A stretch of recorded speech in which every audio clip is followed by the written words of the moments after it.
Sound check 1 2 3. Sound check 1 2 3.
Good afternoon, everyone, my colleagues.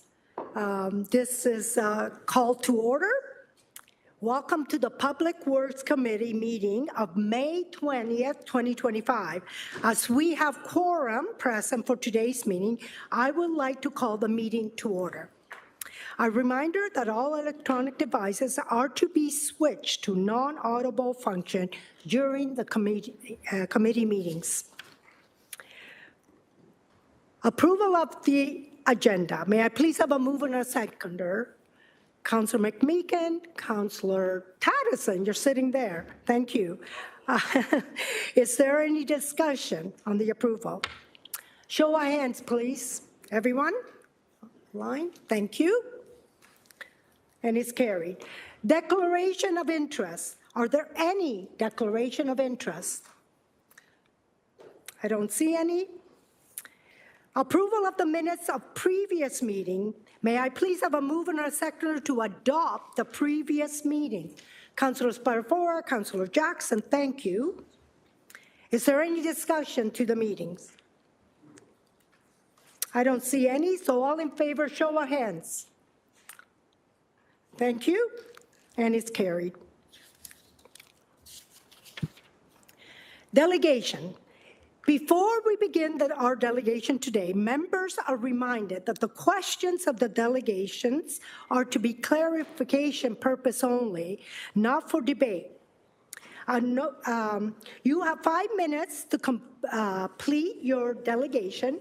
You will hear a tone after 4 minutes, and then you will have an additional minute to finish up. So, 6.1, Joe Tarasca, respecting report, PW 25034, 94 Kingsview Drive, Hamilton, encroachment update. And in person, welcome, Joe. And like I say, you have 5 minutes. So after 4 minutes, you'll hear a dip, but you keep going, okay, till I say 5 minutes. Thank you. Thank you. Hi, everyone. My name is Joe Tarasca. I'm the owner of 94 Kingsview Drive. I've been in the city of Hamilton, living in the city of Hamilton since 1993.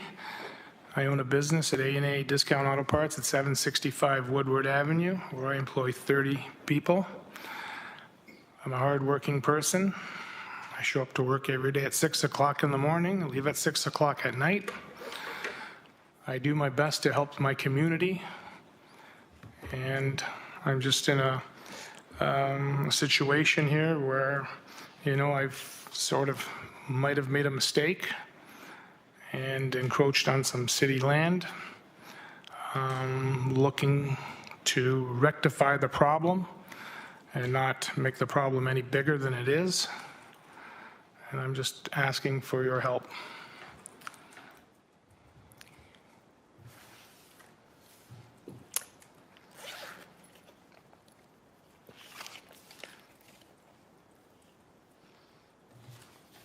So on the subject lands that the city that says that is green space or environmentally protective, it doesn't look like the city has ever taken care of this land or taken care of this space. I've always taken care of all the property that is adjacent to it. In 2020, when we have during the COVID, we decided to build something which I assumed was my land. There was a property stake, which is there. It is still there. It's always been there, and I assumed my land was there. At the time, City Hall was closed. I couldn't get a survey, so we just decided to start building. We really didn't affect anything really that was, I assumed, useful that the city was never going to use. It's lands that We're just blocked off by two pathways. I'm offering the city to purchase such piece of property, and that's why I'm here today. Thank you, Joe. Is that the end of your delegation? I mean, I have a lot of other stuff on here that I'm sure that everyone has in front of them. Like I said, I've offered the city $150,000 for the piece of property. I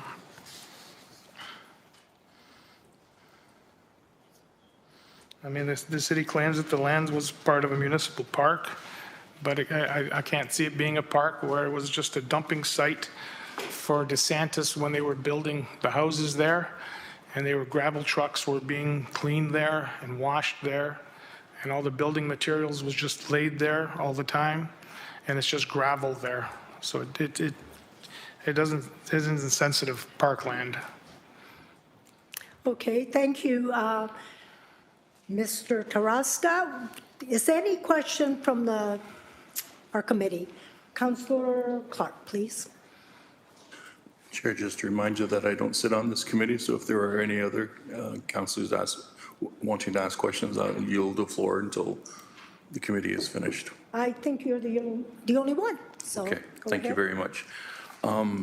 Chair, just wanted to ask Mr. Tarasca a few questions about exactly what happened.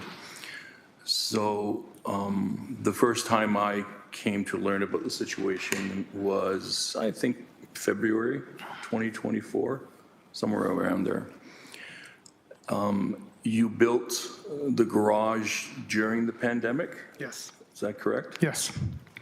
And did you reach out to the city to try and understand the process? So after, I mean, everything was done, the pandemic was over, the city had been reopened. I'd gone to get a building permit because I needed a building permit. And when I went to the building permit office, they said, well, that's not your property. You're on city property. And I said, well, no, there's a property stake right here. I have pictures of where the stake is. I built within that stake. And that's where I assumed my property line was. Do you remember when that was? When I went to the first time to the city? Yes. Would have probably been in late 23.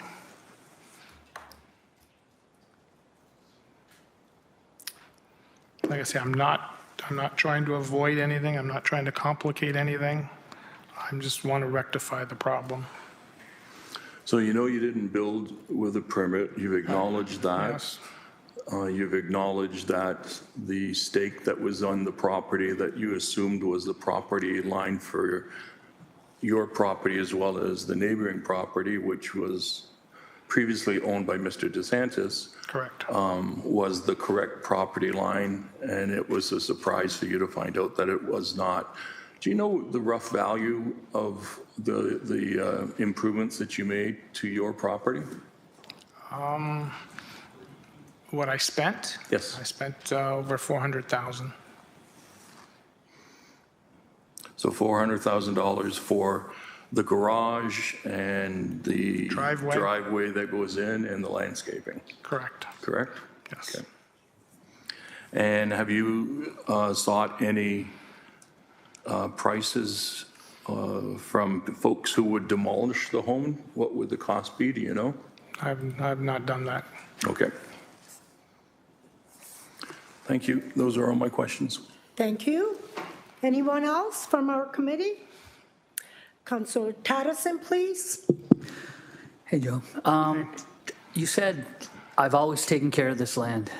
So what's the timeline? When did you start taking care of the land that's beside your house? So from where they're claiming, so from when I moved in March 15th, 2014, there's grass put from where they say my property line was, also 20 feet over. So that was always grass that was there. So I'm assuming, well, okay, I took care of that grass. No one else took care of the grass. The builder put the grass there. I'm assuming that's where my property was. So, I mean, the grass was there, so I took care of the grass. So like I say, the grass went down maybe 100 feet of grass. And like I say, I'm just assuming that that was all part of my land. Okay, so since 2014 then? Yes, I've Okay. always taken care of that section. Okay, thank you. Okay. And I've, like I said, garbage always ends up there. Twice a year, I'm cleaning out the garbage from there. Thank you. Councillor Beatty. Thank you, Chair, and through you. I think you said it in your speech to us, Joe, that it's the height of the pandemic. We all recall the complications that arise there. City of Hamilton was shut down effectively to make inquiries. I think you mentioned something along the lines of surveying wasn't an option as well. I mean, everything was essentially shut down. So there was, I think you had mentioned that there was no opportunity to obtain a survey at that time. I'm wondering if you could just confirm that that is how I interpreted it. Well, I mean, I didn't have one, and I figured that, you know, would get it from the city, but again, the city was shut down, so I couldn't get one. And I just went by the property stake, which I also still have pictures of it, of where this property stake is, and I built this garage within that property stake that's still there today. And I'm personally, thank you for the, I know where all the stakes are on my property, and I could point anybody to those. So you assumed that the stake was the property line.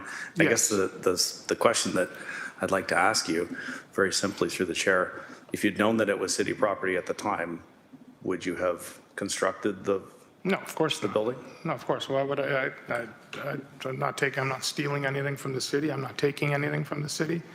I wouldn't do that. Okay, thank you. Thank you. Thank you. Can I give the chair to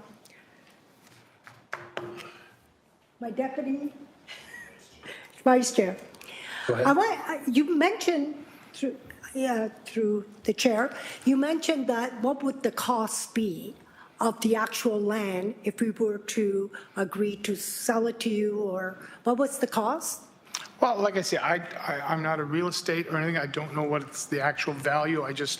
I offered a figure of $150,000, which I believe to be fair. You know, I mean, according to, I mean, I got that figure from different real estate friends of mine that, you know, put that offer out there. And it's a pretty fair offer. And have you received any word from the city about that offer? So according to the city council, they just refused no. They're just flat out no. They're not giving any options. And I don't know why they're not giving us any different options. I mean, it's just a flat out no. I mean, it's just a win-win for the city to get that money to, you know, my property taxes definitely be going up. I'll be paying in perpetuity more property tax on a piece of property that, frankly, I don't even think the city knew was there. Okay. I'm sure they know it's there, but no one has ever taken care of it. No one has ever done anything with it. Okay. And can you let me know how many feet it was over and how deep? So I'm going to say it's probably about 140 feet long, 140. and we're probably going to be about 20 feet wide. Wide. Yeah. Okay, thank you. Thank you, Joe. Anyone else? And I'll take the chair back from Councillor Francis. Okay. Anybody else? Councillor Clark for second time. Thank you, Chair. Just wanting to clarify, so when the city says it's a park, it's really a triangle of grass. Yes. That is surrounded by your home or your property. Yes. And in behind your home is the trail. There's a chain link fence there, is there not? There is. And that's to prevent people from wandering onto the Red Hill in the dark and getting hurt. And the other trail comes out to the road, is that correct? Correct. And so the sliver of land that you're wanting to purchase and the sliver of land that you've already built on is that small portion of property that's abutting that triangle of grass. That's correct. Thank you. We will have time to ask questions of staff when the item comes up. That would be great. Thank you. Thank you, Joel, and we will be asking staff some questions as well. So thank you. Thank you, everybody, for listening. Thank you. Thank you. Thank you. All right. We're going to move on. First of all, did I have Madam a Chair? mover? Yep, thank A you. mover and a seconder, please. Councillor Clark and Oh, he's not in the committee. Councillor Spadafora, Councillor Beatty, thank you. And all in favor with show of hands, please. Thank you. Okay, we're going to move on to item 7. First of all, I need a mover and a seconder to put the items on the floor. Councillor Kretsch and Councillor Taddison, thank you. Okay, is there any discussion on this item? Councillor Kretsch. Thank you very much. I commented on this in some detail last year and appreciate the extra detail in this year's report. A couple of questions about, firstly, the formatting of Appendix A. And so I noticed there's some colored highlighting on the far right column there, but I looked for a legend, couldn't find one, looked in the report, didn't know what that meant. So could someone explain what the highlighting means? And who would like to? Certainly. Through the chair, Nick Winters, Director of the Hamilton Water Division, to the councillor. The yellow highlighting is the actual costs for the water main breaks, whereas the non-highlighted rows are estimated columns, or excuse me, are estimated totals. And the reason for that, through the chair, is that for those rows that have the yellow highlighted, we actually had all of the full work order data from our systems from 2024, whereas post-cyber security incident, we no longer had that information available to us. So we've done our best to make those estimates through the chair. Thank you. I asked last year about how we understand this data and what it helps us to inform in terms of our proactive replacement program. And so I'm wondering if you could comment on anything that's been done in the last year or so about that and how we're using this data going forward to make some proactive changes. For instance, if you're seeing a certain area of Ward 1 or Ward 2 or wherever it might be where there's continuous issues, how are you using that as a diagnostic tool to proactively replace water mains? Director? Certainly, again, through the chair. So for the benefit of committee, all of our water main break data goes into our work order management systems, and it is part of the assessment that is conducted with regards to prioritization for rehabilitation, renewal of our infrastructure. And there's a lot of different factors that are taken into account during those assessments. Age of pipe, material of pipe, whether there are known to be corrosive soils in that area, other factors, of course, as well. I mean, our most cost-effective projects generally replace all of our city infrastructure in a corridor at the same time. So water mains, sewers, road-based, road surface, curbs, and all of that is looked at. However, when we know that we have areas of our water distribution system that are problematic, that are experiencing higher numbers of breaks, that does bump up the priority of that area for assessment for renewal. And I can tell you that some of the changes that have been made very recently is we're starting to see different areas of the water distribution system that cannot wait for a coordinated intervention. So for a full road replacement, a full road reconstruction project to come in. And so we do see in the coming years capital budgets a number of projects that are standalone water main replacement projects. And that's something that hasn't historically happened. Historically, what we have seen is that we'll do our best to manage an area and program it at a time where we can go do that full road reconstruction all at the same time. And so that's one example through the chair of how this data is being used. Counselor. Thanks. And based on this data, are you seeing anything similar to what we saw last year, where there would be sort of a disproportionate cost for doing work in some areas? Has that changed at all? Have we seen any emerging patterns with respect to how that works? Like, for instance, at a high water mark here in Ward 12, you're seeing there's one repair that was extensive and hundreds of thousands of dollars. So are you seeing any changes in that data as technology improves and as we get better at tackling these issues? And then I have one last question. So through the chair, the short answer to that question is no.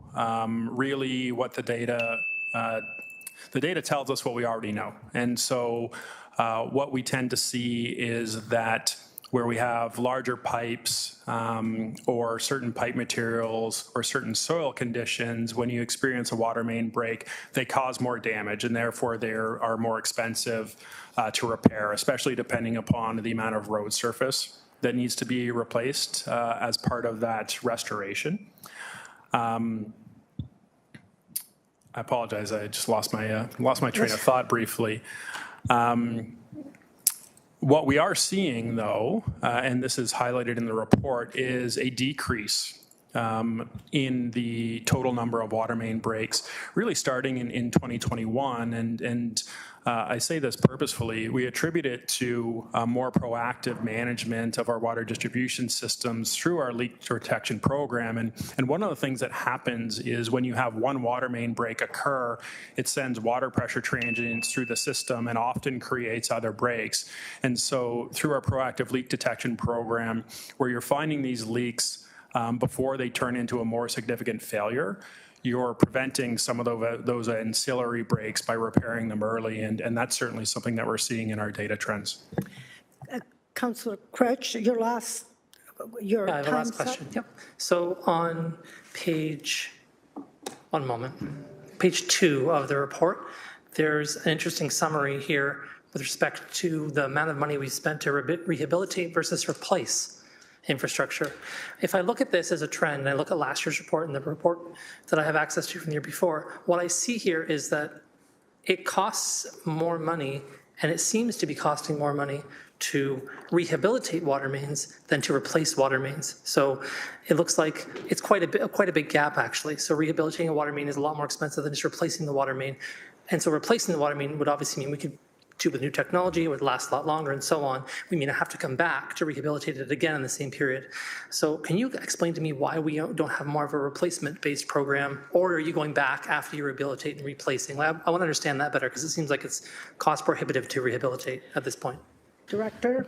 Certainly, excellent question. And so through the chair, I would actually consider, I know we've seen that 2 years in a row in these reports, but I do consider it an artifact at this point in time. And if you went back further, you would actually see that flip. Historically, it is more cost effective to do a rehabilitation without a full replacement, so lining that pipe.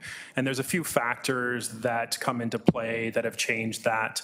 One, for committee's benefit, our lining program over the past few years has focused on specific problematic areas of our water distribution system. And so areas where we have pipes crossing under highways, crossing under creeks that are higher risk in terms of if there was a water main failure there, they would have different impacts or be more difficult for us to fix. And so the complications of lining in those areas has led to increasing costs for those projects. I'm not suggesting that there's anything abnormal there. They're just more expensive areas of the system to address, and that's reflected in the costs we've seen the past couple of years. And then the other thing that comes into effect is what is the market in any given year? What contractors are looking for work, what contractors have lots of work, and when those bids come in, are we seeing preferential pricing? So apologize, that's a really long way of me saying I do not expect to see a continued trend where replacing a pipe, meaning digging it up out of the ground and putting in a new pipe, costs us less than lining our water distribution pipes. And I hope that answers the question. And you said a couple of years, through the chair, you said a couple of years. So I look at this report and it gives us back to 2020 where we see basically a parity. So what kind of a trend would you be looking at then to cause you concern? Because right now we're 5 years of data and we're saying pretty much it costs the same amount even with that level of data, when would it come to a point where you'd say, okay, we ought to look at a different strategy? And that's my last remark. Yeah, Thanks. and that's your last question, please. Yeah, again, excellent question, and through the chair. That's something that we will look at moving forward. I mean, I can tell you that we have increased the amount of work that we're doing under these programs starting in 2026. The budgets have increased by approximately 25% per year. And so that's those are questions we can ask as we go through our infrastructure review process this year. Hasn't been a huge concern for the reasons that I stated, Councillor, but happy to challenge the team with those questions. Thank you. And I gave you some lead time. So Councillor Maureen Wilson, please. Thank you, Chair. Ward 1, we're number 1. So, yeah, thank you. I just want to make sure I have an accurate capture of the activity. I have, according to dollar value, number 1, Ward 10, number 2, Ward 12, number 3, Ward 8, number 4, Ward 7, and coming in 5th position is Ward 1. The top contender is 384,000 in Ward 10 at 11 breaks. Is that an accurate snapshot? Did my math add up, or is that a fair question? Director Winters. Through the chair, your math is accurate, yes. Councillor. Thank you. So I'm wanting 2 questions, and I'm not sure, through the chair, just my understanding to Director Winters. In response to Councillor Crutch's question, I thought I heard you say that you're informing your work a little differently now, given perhaps some of the acuity of the issues that you're finding, and you're saying that in some instances you're doing standalone replacement as opposed to coordinating it with road work. Did I hear that correctly, through the chair? Director Winters. Through the chair, you did hear that correctly. And so historically, we have leaned more towards waiting for a project to come up as coordinated, so full road reconstruction, as opposed to moving forward with standalone water main replacement projects or standalone sewer replacement or repair projects.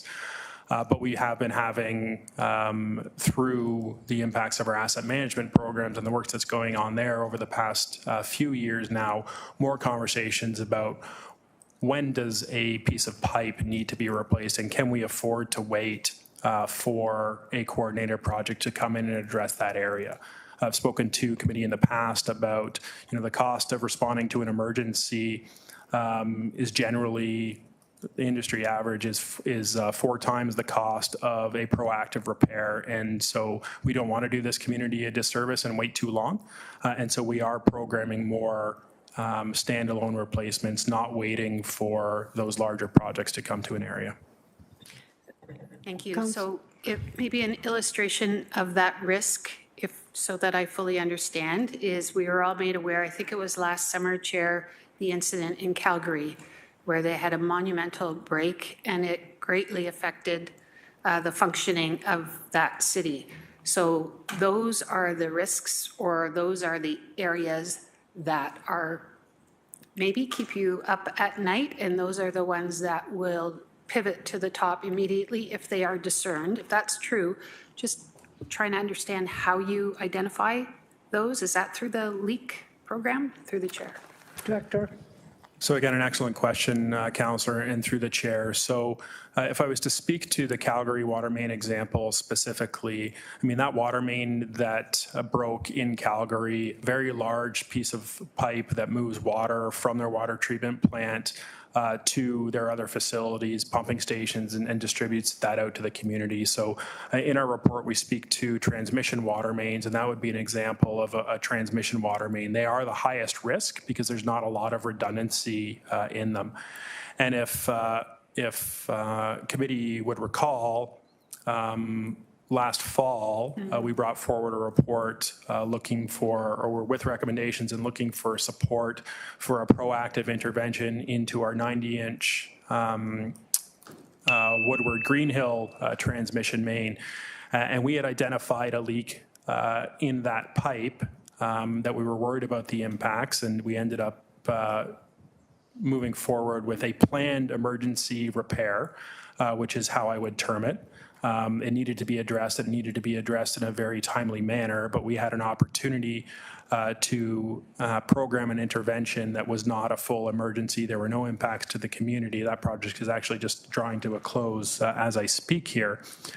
That type of leak on those transmission mains, they are identified through a leak detection program, but it is not the same program where we have our water distributions teams out installing listening devices on fire hydrants and things like that, and listening to those signals. Those types of leaks are identified through in-pipe mechanisms. And so there are technologies, robotic generally, that we can put into the water distribution system, our larger pipes, while they're still in operation. And they will either float through a pipe or roll through a pipe, or sometimes they're actually tethered, attached to a cable and put into the pipes, and they are listening, so using a similar technology, but there's actually a process to put something into the pipe to identify and gather that data and bring it back. And so there are different programs based on the type and function of the pipe.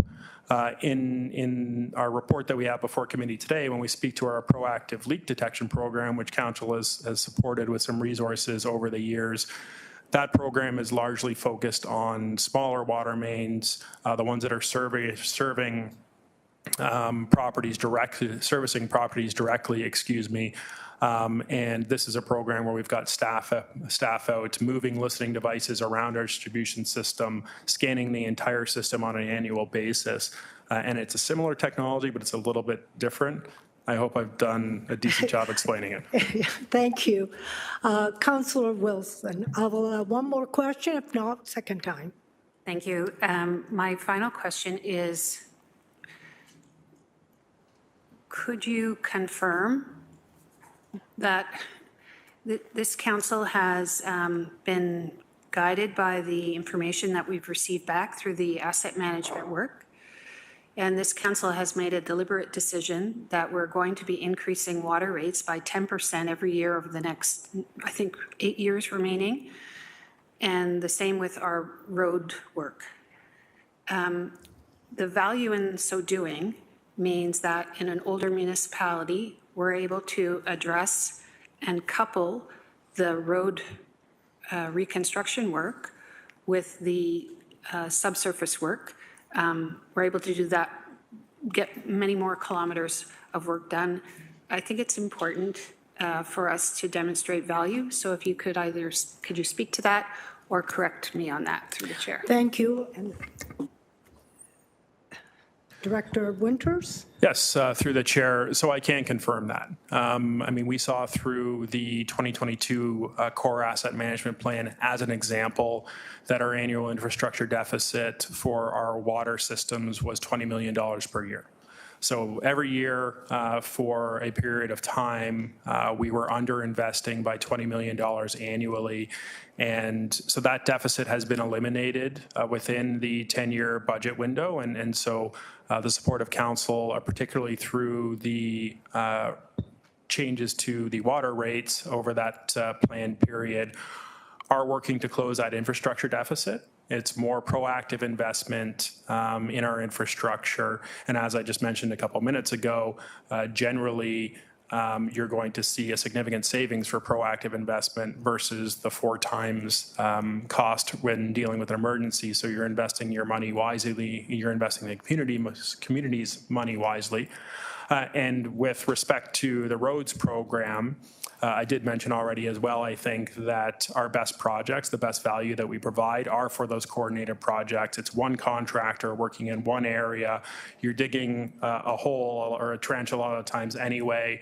Why not do more while you're there? And having additional funds available within those budgets does allow us to do more of that work on an annual basis. Thank you. And yes, Councillor Beattie next. Thank you, Chair, and through you. Very encouraged by what I hear. Everything except for Ward 10 being at the top of the award winner for most water leaks or most expensive water leaks. And a lot of the questions I think have already been answered by my colleagues, by the director. But I'm just trying to kind of offer a little bit of clarification so that I understand when I'm messaging back to my community what the go forward plan is. And I look at, for 300,000 per year in responsive reactions to water main failures, as opposed to the proactive line, which I agree is much better value. I see the same names. I see the same streets coming up every year. I remember 2022, 2023, now 2024, same roads. And I know from talking to residents on these streets, it even goes back a decade, there's been problems on one particular street, Green Road, just seems to be plagued with issues. I see the replacement coming up in the 2031 budget, but I kind of look at that and say, well, gosh, if we're ending up, and not Green Road specifically is 300,000, but collectively, if we're waiting another 6 years, it could cost more in reactive replacement work than the value of the actual construction project, which is valued at 1.3. I'm trying to understand what is the threshold that, and doesn't necessarily have to, I'll use my street in my ward as an example, but for other streets, where do we finally get to a point where we go, okay, this has been going on for a period of time. We're spending a whole ton of money reactively. It's in the budget, but maybe it's a little far out. How do we roll those timelines up to try to get some of these projects done a little more quickly? What is the process that your team goes through working with? Unfortunately, we have the acting engineering director and the current seconded engineering director on either side of you, Nick. As a team, as a coordinated effect, how do we try to tighten these things up so that we're no longer chasing our tails and we're trying to be investing proactively in these projects to get them done? Thank you for having a question there after your comment. Thank you. And Councillor, Director Winters, please. Yeah, so I'll start, and certainly Acting Director Hollingworth or Acting GM Kennedy can add in if they choose to. What you've described, Councillor, through the chair, is a real challenge. When we are behind on the amount of renewal, rehabilitation we should be doing in our system on an annual basis, and that compounds, I hope what committee can understand is that there is quite a long list of assets that need attention. And not only are there limited resources available to respond to all of those needs in a given year. And that doesn't mean I'm complaining about the resources we have available. Please don't take it that way. There aren't enough resources in the industry to try and action all of the infrastructure needs in Ontario all at the same time. There's not enough people, there's not enough municipal staff, there's not enough contractors, there's not enough consultants, and there's not enough money, right? And so we do have to take measured steps, which we are doing. And so on an annual basis, we are looking at that prioritization. We are identifying what resources we have available to be able to deliver projects. We are looking at coordination of work, which plays a very important role. I mean, there's only so many roads that you can close or have traffic restrictions on at the same time without having significant negative impacts. At the same time, there's only so many pipes you can shut down and work on at one time and still have effective delivery of water and or wastewater services, depending upon which service we're providing. And so all of those factors and more are taken into account with decision making about what project and when. And it is really very much a scientifically informed juggling act to, on an annual basis, come out with what is the 10-year capital program and when can we confidently say that we can address those priorities within all those factors. And what you see, unfortunately, and this is often, is there's an area of need based on failures that have been observed in the past, and the earliest that we think we'll be able to get to it is within a 5 or 6 year window instead of in a 2-year window, as an example. Thank you for your fulsome reporting here. Thank you. A quick Councillor follow-up, Beatty, Chair. go Yeah, ahead. very quickly, Chair. Thank you. Very comprehensive answer. Leads me to more questions, but if I could request perhaps offline, if we could do a follow-up, perhaps yourself and the engineering group, to understand the two roads in particular, Grays Road, Green Road in my ward, but I think it would be beneficial as me sitting around this table also, because there's, I'm sure, other roads in other parts of the city that are just the same. So using those as an example will help me to be more informed in my decision making here, but also I can offer those responses back to the community and how it all works. That's really what I'm interested in. Thank you. Thank you, Councillor Beatty, for taking it offline. I think that's great. Next is Councillor Taddison, please. Question for the director. I see that there was 165 water main breaks in 2024, 2 point whatever million. I saw corrosion, ground movement, and joint displacement as the categories for water main break. So my question is, what happens, or what do we call it when a snowplow or a car or a truck hits a fire hydrant? Director. Yeah, excellent question, Councillor, through the chair. And I'm trying to think of a good word for it. I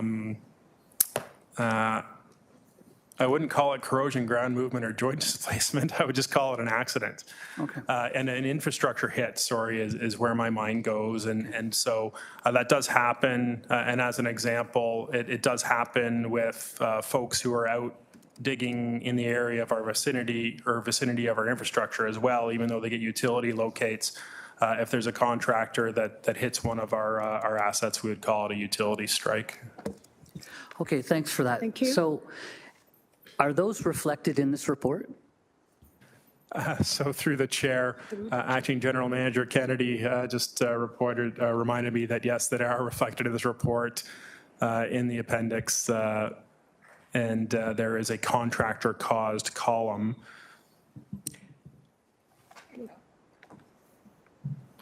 In Appendix C.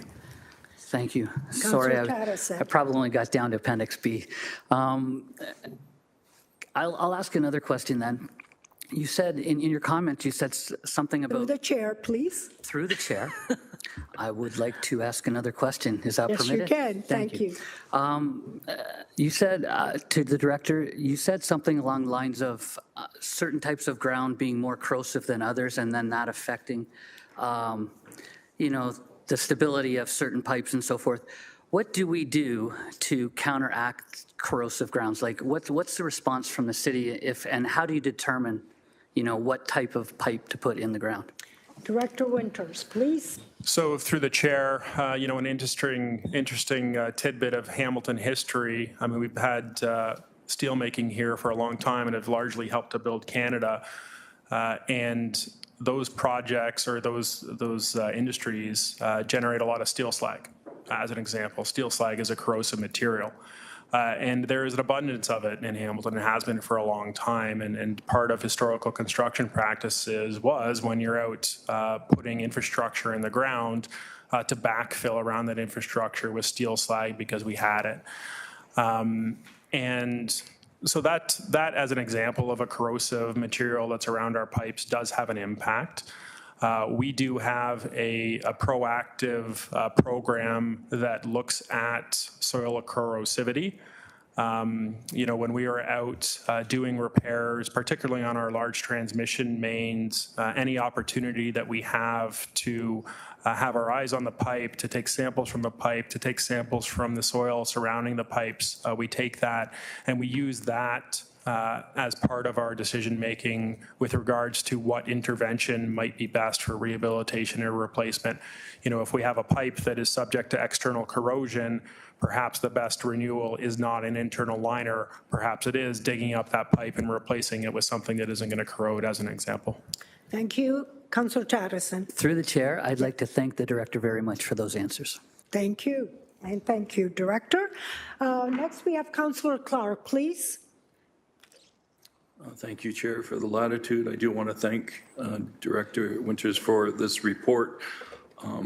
It's one of those reports that I pushed a long time ago for. Yeah. Because we can see patterns now, whereas previously, we saw them in the newspaper and had to track it ourselves. So thank you for this. It's very helpful.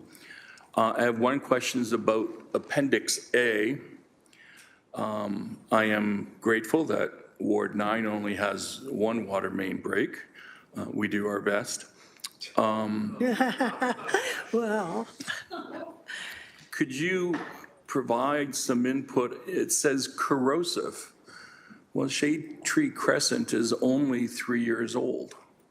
So how was the water main corroded in such a short period of time? Director. Yeah, so through the chair to the councillor, it may not surprise you that I don't have any direct knowledge of that one water main break or that pipe. What I can tell you is that when staff are out and they expose the pipe for the repair, they're making the determination based on what they see from a failure perspective about whether there was corrosion that caused an issue, whether there was ground movement, frost, or whether there's a displaced joint or something else. And so I would have to speculate without going to check the records or speak to the staff that were on site. Then when they exposed that pipe for the repair, they saw a hole in the pipe. That's generally what you see is there's a hole in the pipe with evidence of corrosion, essentially rust around that hole. And that's what I can tell you without digging into it more. Thank you. Councillor Clark. If we can get some information offline, it concerns me because this is a brand new subdivision. It's only 3 years old. To have a water main bursting in that community that young is very odd. And then to have it addressed as corrosion, that really struggles credulity because you'd be hard pressed to corrode a pipe that quickly in 3 years and have it break.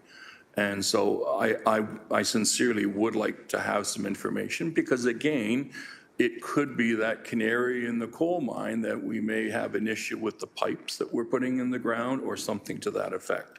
So I sincerely would appreciate that extra information. Thank you. Thank you, Councillor Clark. Through the chair, happy to do so, yes. Yeah, and thank you, Director Winters. Your answers were long, but very informative, so thank you. Okay, we're going to move on. 7.2. Accessibility Transportation Service Performance. Maureen Cozen-Heath, Director of Transit, is available to answer any question. Is there any question from my colleagues? Councillor Taddison, please. Okay. Good to see you, Director. Just in terms of the contractor compliance piece there, it says that we issued 13 performance-related letters, and that was in 2024, and so far 4 letters this year.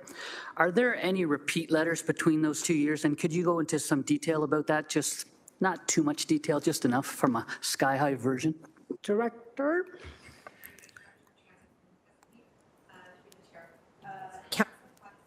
There were, I beg your pardon? It's okay. Okay. This year to date, there have been 4 performance letters that have been sent to the contractor, and we send a performance letter when there is a serious matter. So in some way, shape, or form, the contract terms have not been met. It could be as a result of the actions of an employee, a serious customer complaint that hasn't been resolved adequately. Those are the types of things that trigger these letters. And as you can see, and as you noted, there were 13 of them the year prior. There has been some overlap between the incidents of the prior year and the current year. Thank you. Councillor. Through the chair, I'm just wondering, is there any compliance issues related to vehicle safety? Through the chair, matters of vehicle safety are tracked separately. Okay, thank you very much. Thank you, Councillor. And I don't see anyone else, so I'll give a chance. Okay, thank you. We're going to move on to 7.3, 94 Kingsview Drive. Hamilton, encroachment update. Cynthia Graham is here, Director of Environmental Services, is available for any questions. And this is correspondent from Joe Taraska, representing PW 25034. Thank you. Any questions? Councillor Clark. Again, my pre-qualifier, if there's any member of the committee. Is there anyone before Councillor Clark? I don't see anyone. Oh, Councillor Maureen Wilson, please. Thank you, Councillor Clark. No, thank you. My apologies for hitting the button late. I'm just wondering if I could ask either Director Graham or Mr. Lally to give us sort of reference was made to COVID and the interruption of service and the attainment of permits and surveys. I'm just wanting some context of how business was conducted with residents at that time. Thank you, through the chair. Okay. Is it okay?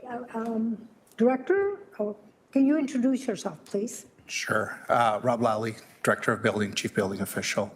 I have to think back during COVID, so pause there for a second. During COVID, city facilities were closed, as most of us know, so any interactions for building permits would have been handled through email or through phone calls. Thank you, Councillor. Thank you. I'm sure it's obvious, but the facility was closed, but was business interrupted otherwise? Did you shift immediately online, or do you recall? I know it was a time of great stress and change, but I am just trying to discern the uniqueness of this. Thank you. Thank you, Director. Through the chair, so the ability to apply for a building permit may have been disrupted for a few days as we transitioned to, at that time, learning to work from home. Mm-hmm. The website was up. It was unlike the cyber incident, you did have the ability to make an application for a building permit online. And as I said, staff was available once we transitioned to work from home to answer emails and phone calls. Thank you. Thank you. I appreciate that clarification. Okay. Councillor Spadafora, please.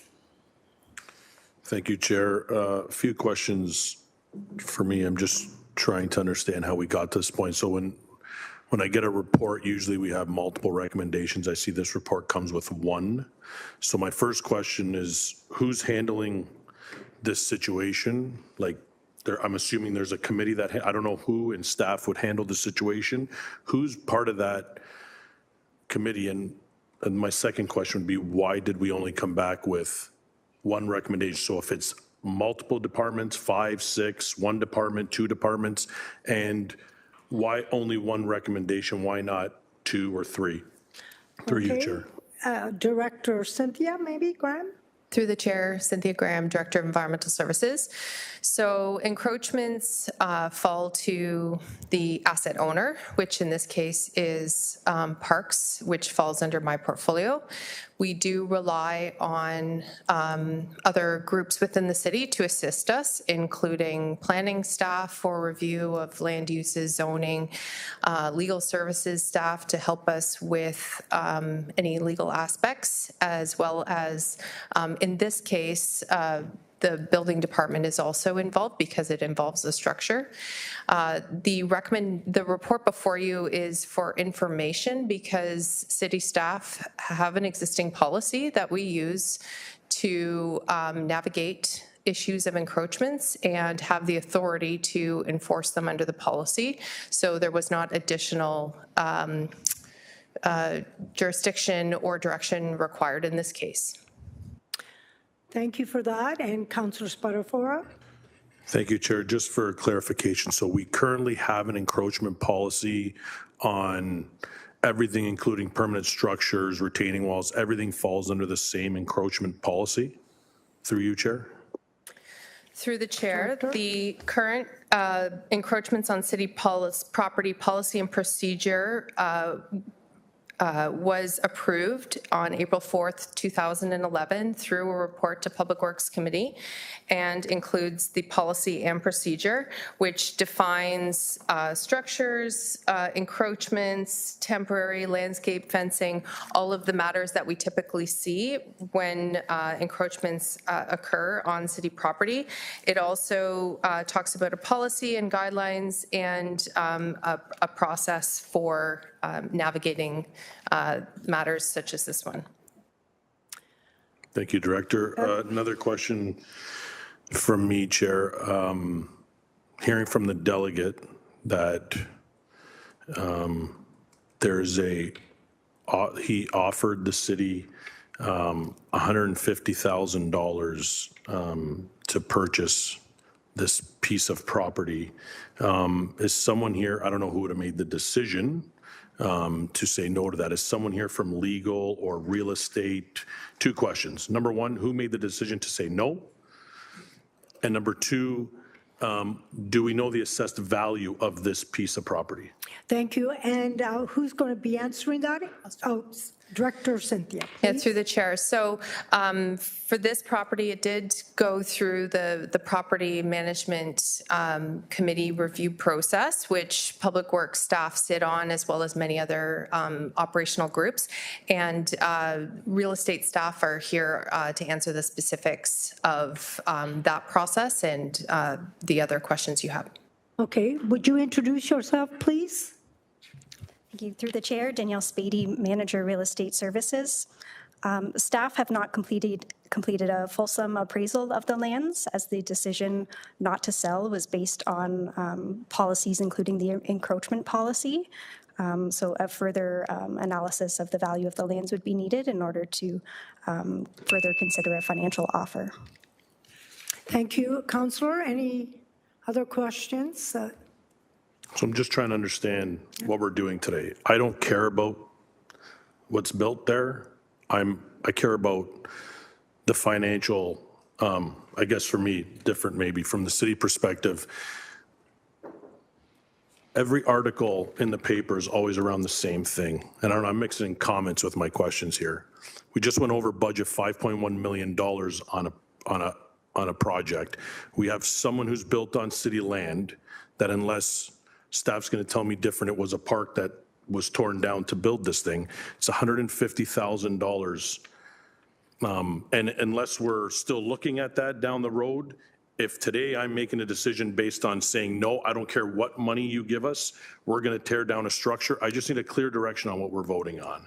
Because I don't know that I would throw away $150,000 that would go to taxpayers for a piece of property that, again, unless it's confirmed by staff differently, was used as a construction site. So I'm just trying to understand exactly what I'm deciding today. Director Graham, what is the option today? Through the chair. So the report is written as the recommendation is to be received for information. City staff have reviewed the file and have assessed against the current policy, best practices, as well as protecting the city's interests, that the encroachment is not one that can be supported. If there was an alternative direction desired by council committee to provide to staff on this matter, then that is the prerogative of councillors. However, in this case, staff do not support the encroachment.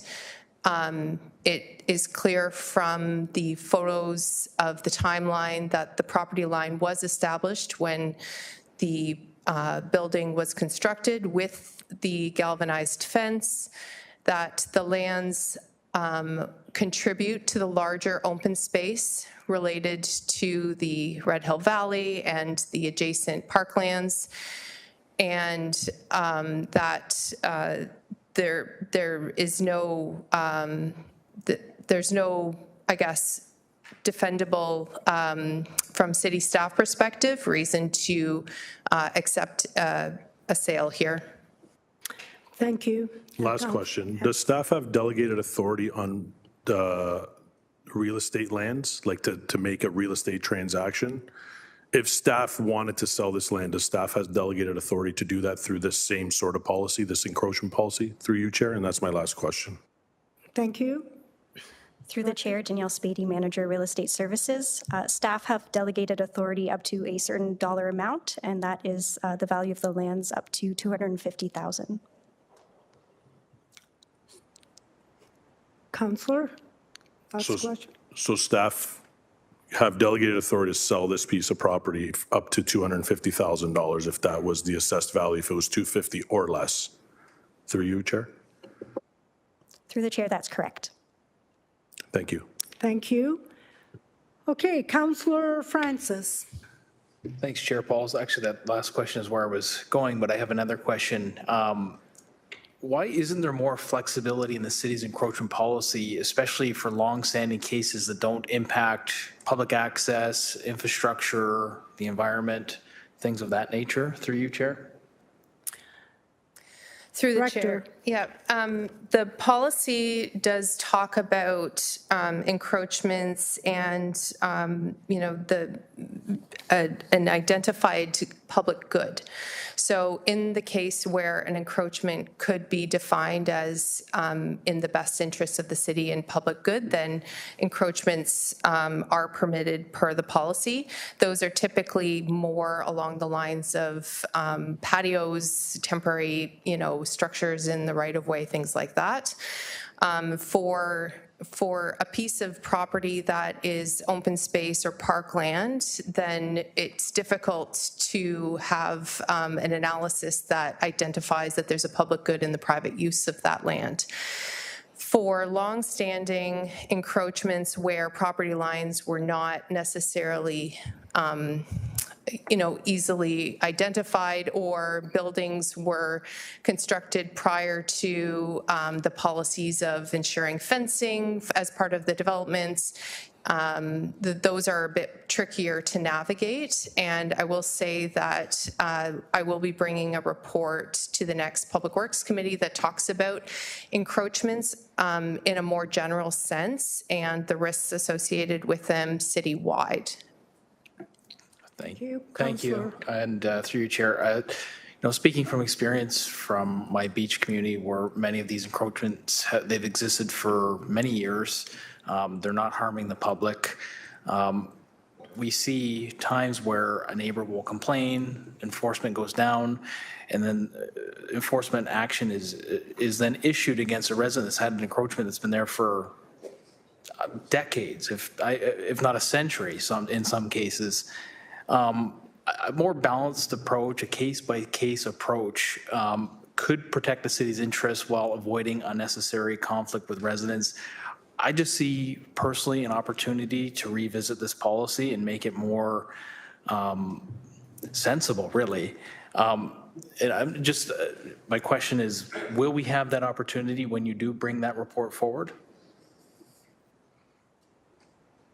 Through the chair, without preempting the report and the presentation, staff will be outlining various types of encroachments that we see, the risks associated with both, and a recommendation to do further study to see how we might manage encroachments, because at the current staffing levels, we don't have the staff or the resources to enforce all of the encroachments citywide. Thank you for that. I appreciate that. I mean, I don't know that more staffing is the answer to solving the encroachment problem.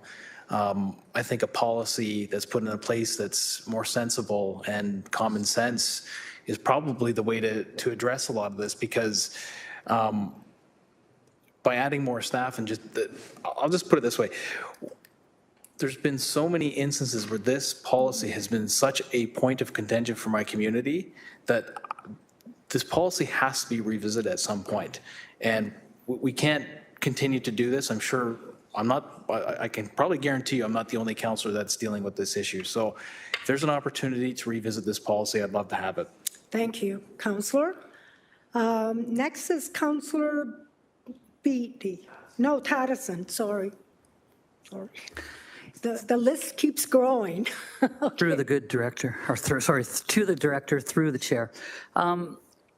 Historically, has there ever been, I'll just share this. There's a rural myth out there in the back roads at 20 that if you look after a property long enough, you can claim squatters' rights. So has there ever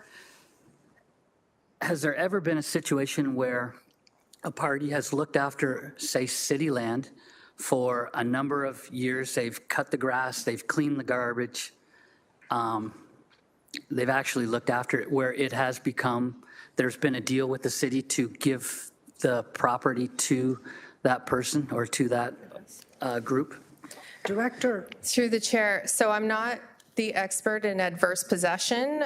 However, my understanding is that court precedent is that courts side on the municipality's public use of lands as opposed to what is colloquially known as squatters' rights, whereby, if you occupy a piece of property, then you can claim it as yours. So that being said, I'm just going to put him on the spot. If David Lamont is on the call, he is the one who has all of the background and history on adverse possession. Sorry for putting you on the spot there. Not a problem. Can everybody hear me? Yes, we can hear you, and Okay. You could introduce yourself, and we'll we'll move on. Yep. Thank you very much. Dave Lamont, Manager, Geomatics and Corridor Management, through the chair. Adverse possession is basically very difficult to purify these days. When you're looking at lands that are in absolute title, it's a non-issue.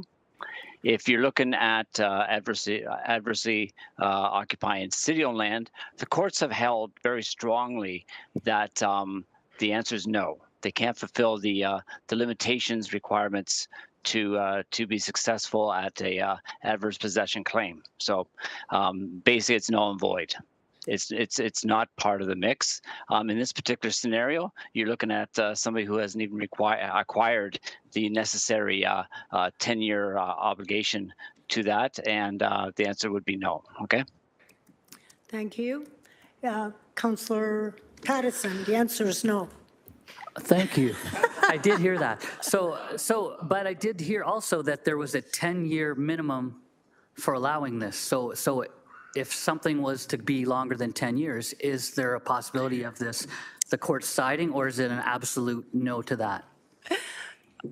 Dave Lamont, through the chair, my answer to that is yes and no.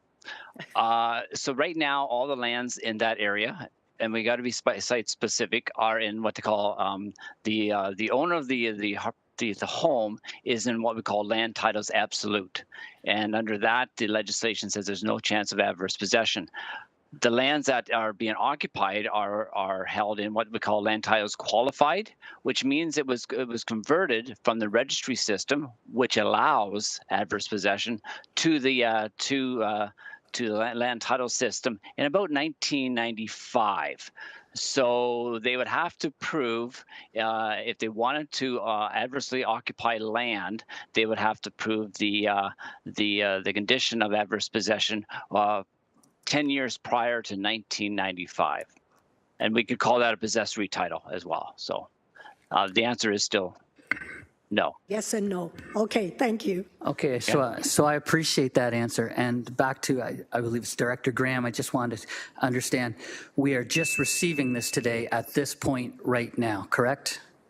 Through the chair, the report is written for receipt because staff's position is that we should enforce the property lines and have the encroachment removed, and staff have the authority to do that through the policy. This report really is information only.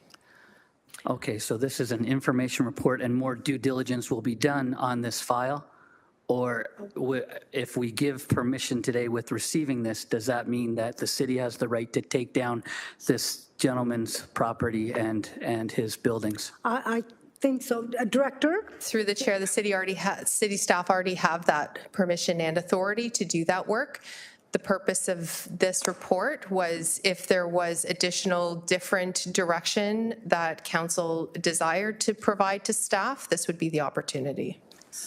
Are you clear? Thank you. I'll see what happens. Thank Okay, you. good. Thank you. Okay, Councillor Beatty. Thank you, Chair, and through you, my apologies to the ward councillor who put his name up very early. We probably should have yielded the floor back to you, sir. At some point, your name is getting further and further away. I'm old.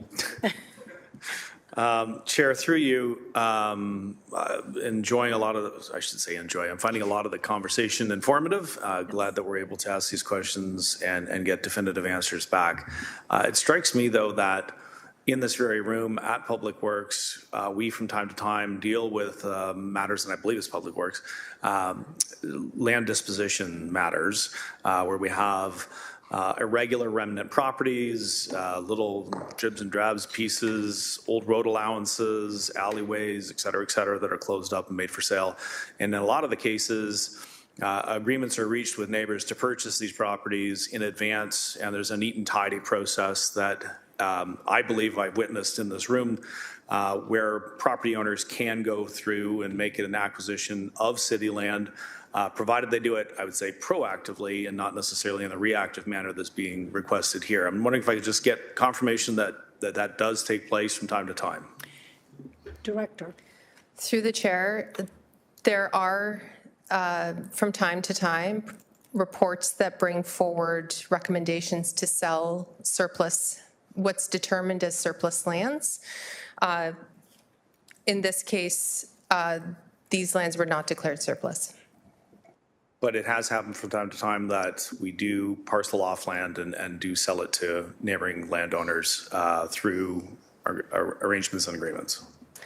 Through the chair, both at this committee, Public Works Committee, as well as through General Issues Committee, as I understand. Okay, and thank you for that through the chair. I guess I'm stuck with trying to, I feel, I've never met the landowner before, and I can only take him at his word. He was here 5 minutes ago and said, if I had known, ... And there is a process, sometimes it sounds like, possibly, that a property owner could approach the city and make inquiries about acquiring a remnant parcel, leftover piece. There's little, I've spoken with Manager Lamont several times about some of the remnant parcels of land that occur throughout my ward, and they're all over the city. If this had been done in a proactive manner, it sounds like we probably wouldn't be here. But unfortunately, that wasn't done. The gentleman believed that it was on his part of the stake. Yeah, it sounds like we could have done this in a different way had the property owner gone in a more proactive way. Thank you, Councillor. We have Councillor Jackson. Thank you, Chair Pauls. Good afternoon. So I'm listening very carefully. On page 2, Director Graham, middle paragraphs, both to you and to Chief Building Official Robert Lally. So I'll start with this CBO Lally. The story here is a little fuzzy. And forgive me to both of you, nothing's judgmental, and forgive me if some of my question or two comes across as a little bit of cheekiness. I'm just trying to understand. So CBO Lally, I read here that in 23, Building Division discovers the property owners at 94 constructed a 3-season room building without building permit. Was that one day on the weekend, CBO, that you were out walking and you just stumbled across, you were in the Kingsview, Davis Crescent neighborhood and went, holy smokes, what's gone on here? Can you just help me understand, please, how that all developed to the point where building went, I think we got a problem here. Through you, Chair Pauls, please. Thank you. And Director? Rob Lally, Director of Building. I don't think you're inferring that I was walking along that path. Those that know me know I wouldn't be walking along that path ever. But staff did become aware that a building was constructed on that land in 2023 as written in the report. So either I will take from that, and if you don't want to go into details, I'm fine, CBO. I take it from that it sounds like there must have been, I'll take it as a complaint somewhere, somehow, that tipped off the building department. You might want to check this out, building department. So from that standpoint, building gets involved. So hands it over, and so CBO, you hand it over to Director Graham and say, Cynthia, this is, you would have carriage of this matter from here on in. You might want to check it out. Between the two of you, can you just further help me with the picture there, please, through you, Chair Pauls? Director. Yep. Through the chair to the councillor, staff became aware through a complaint. It was through a complaint that a structure was built. And at that time, staff did attend the site, spoke to the owner, and issued him an order to comply in order to get a permit. The owner Yes. Came forward to the building division with permit drawings to make application for the structure. And at that time, at the counter, was informed that you cannot make application for a building permit for a structure that is not on your lands. So at that time, through the discussions, so I'm told at the counter, is when the owner was informed that that structure was not actually on his lands. Okay, thank you for that, CBO Lally. Over to you, Director Graham. So the homeowner, Chair Pauls, tried to make things right by applying, however, running into a roadblock. Over to you, Director Graham of Environmental Services, that even if he wanted to apply, that land is as an ESA, environmentally sensitive area. We haven't declared that surplus. And CBO Lally, you can take all the applications you want, but we are going to supersede even the application because of all the ESA reasons and others. Through you, Chair Pauls, a fairly accurate interpretation, please. Director. Through the chair, I believe somewhere in there as well, the lands were circulated as part of the Portfolio Management Committee process for comment and review. At that time, it was also identified that there was water infrastructure under the lands, as well as the designations for zoning and use. That's through that process, we became aware as well in more in depth that this was built on city lands and that we would be following up.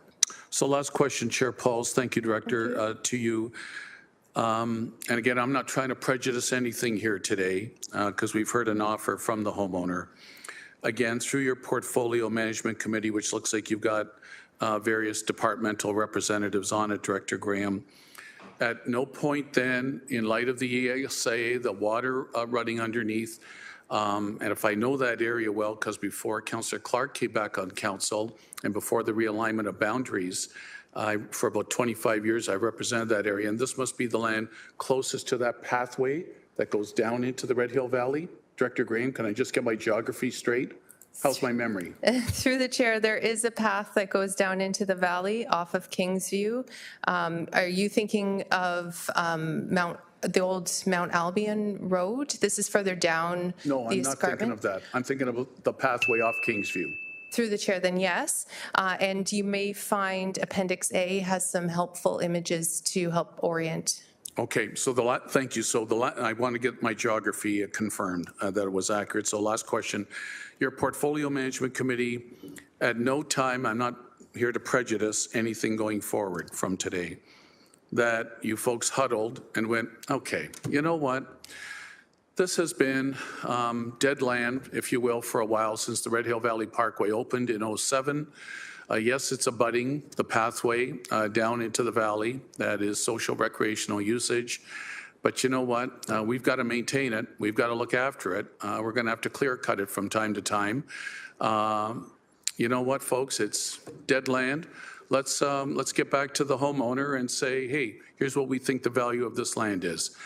Did that ever enter into any optional discussions? And that's my last question, Chair Pauls. Thank you, Councillor Jackson, and Director. Last question. Through the chair, the lands are part of a larger natural open space, and so were deemed as not surplus, as contributing to that larger body of natural lands. With respect to the Portfolio Management Committee process, I'm wondering if Manager Sabetti might be able to help me out on that part. Perfect, because I haven't heard about that. I've heard of that committee, but not too often at this table we hear from them. Thank you. So manager? Yeah. Thank you. Through the chair. Yes. Interest in acquiring city-owned property is circulated to a number of internal stakeholders and discussed at Portfolio Management Committee.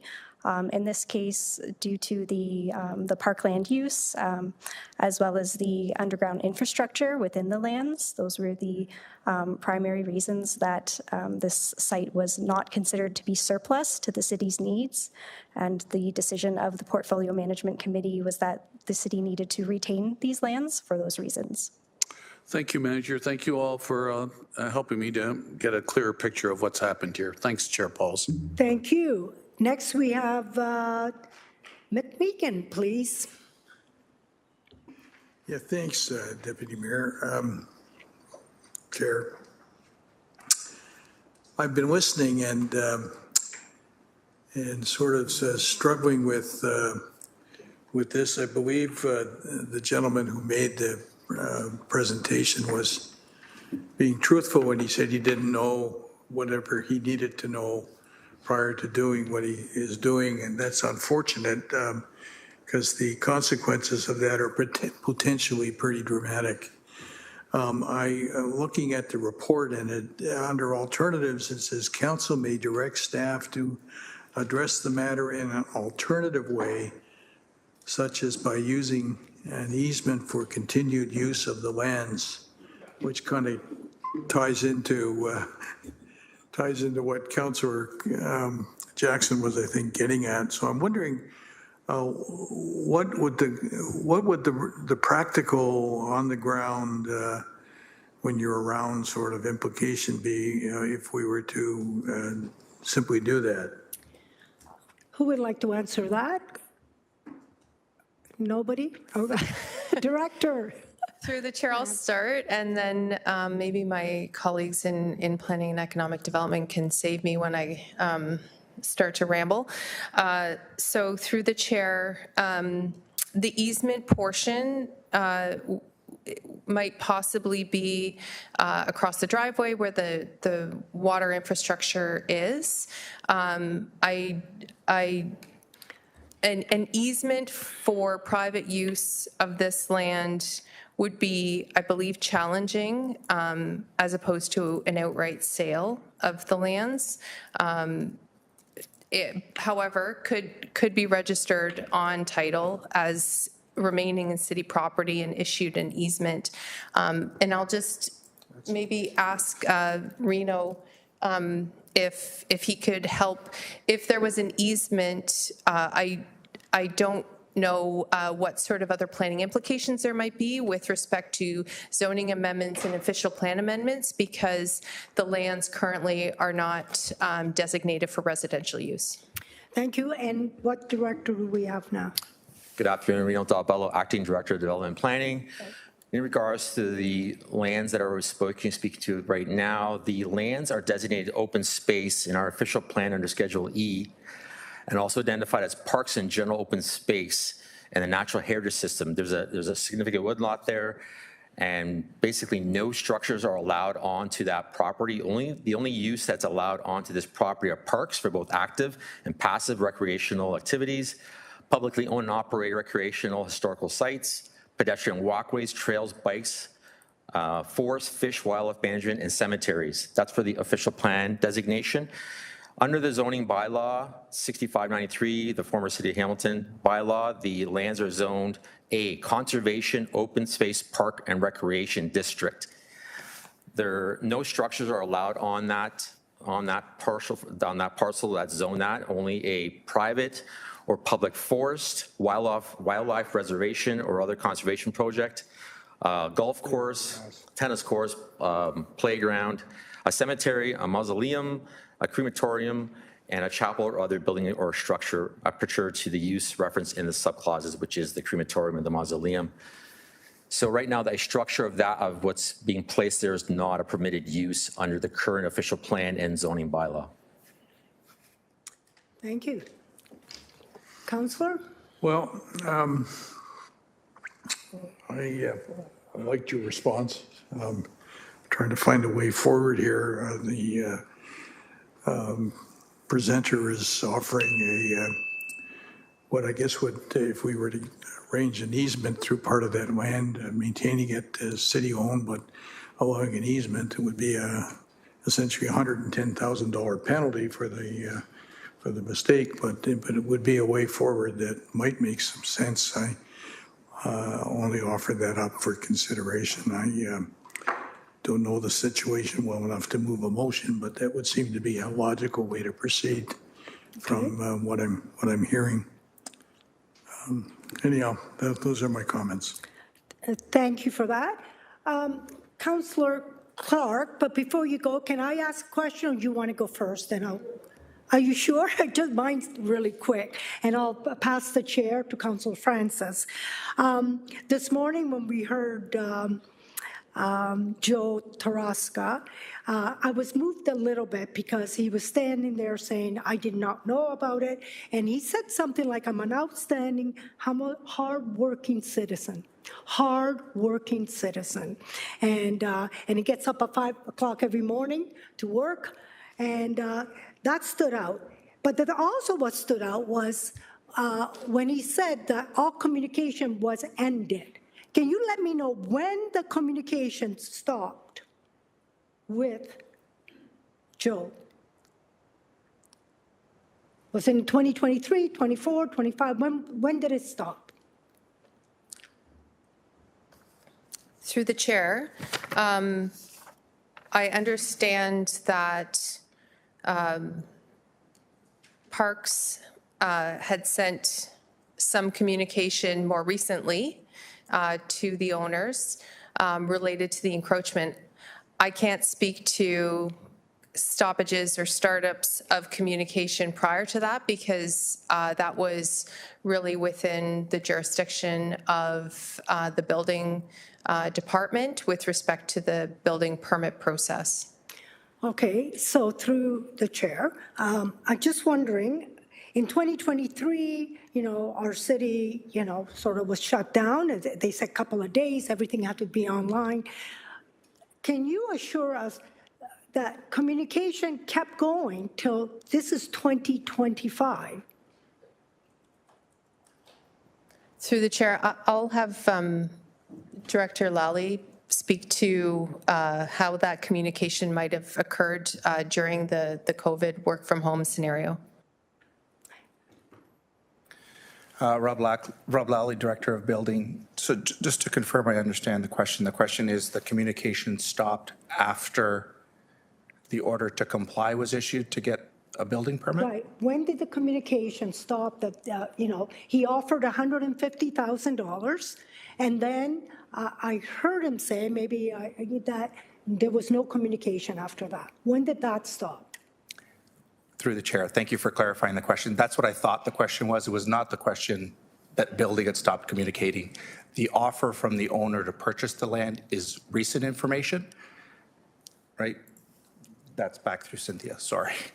And when did you respond to that inquiry?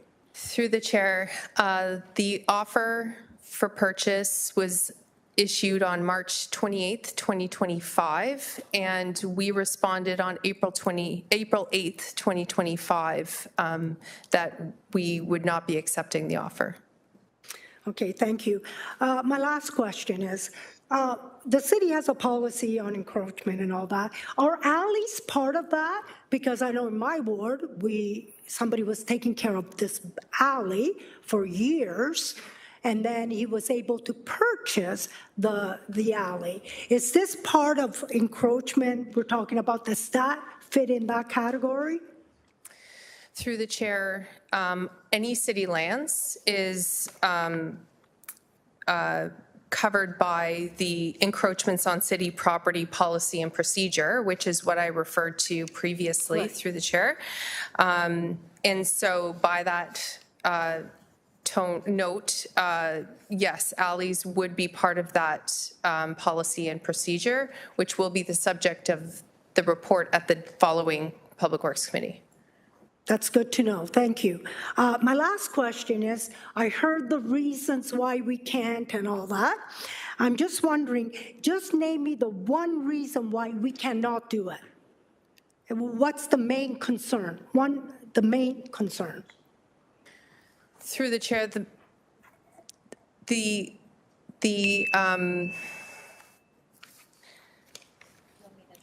yeah, sure. Okay.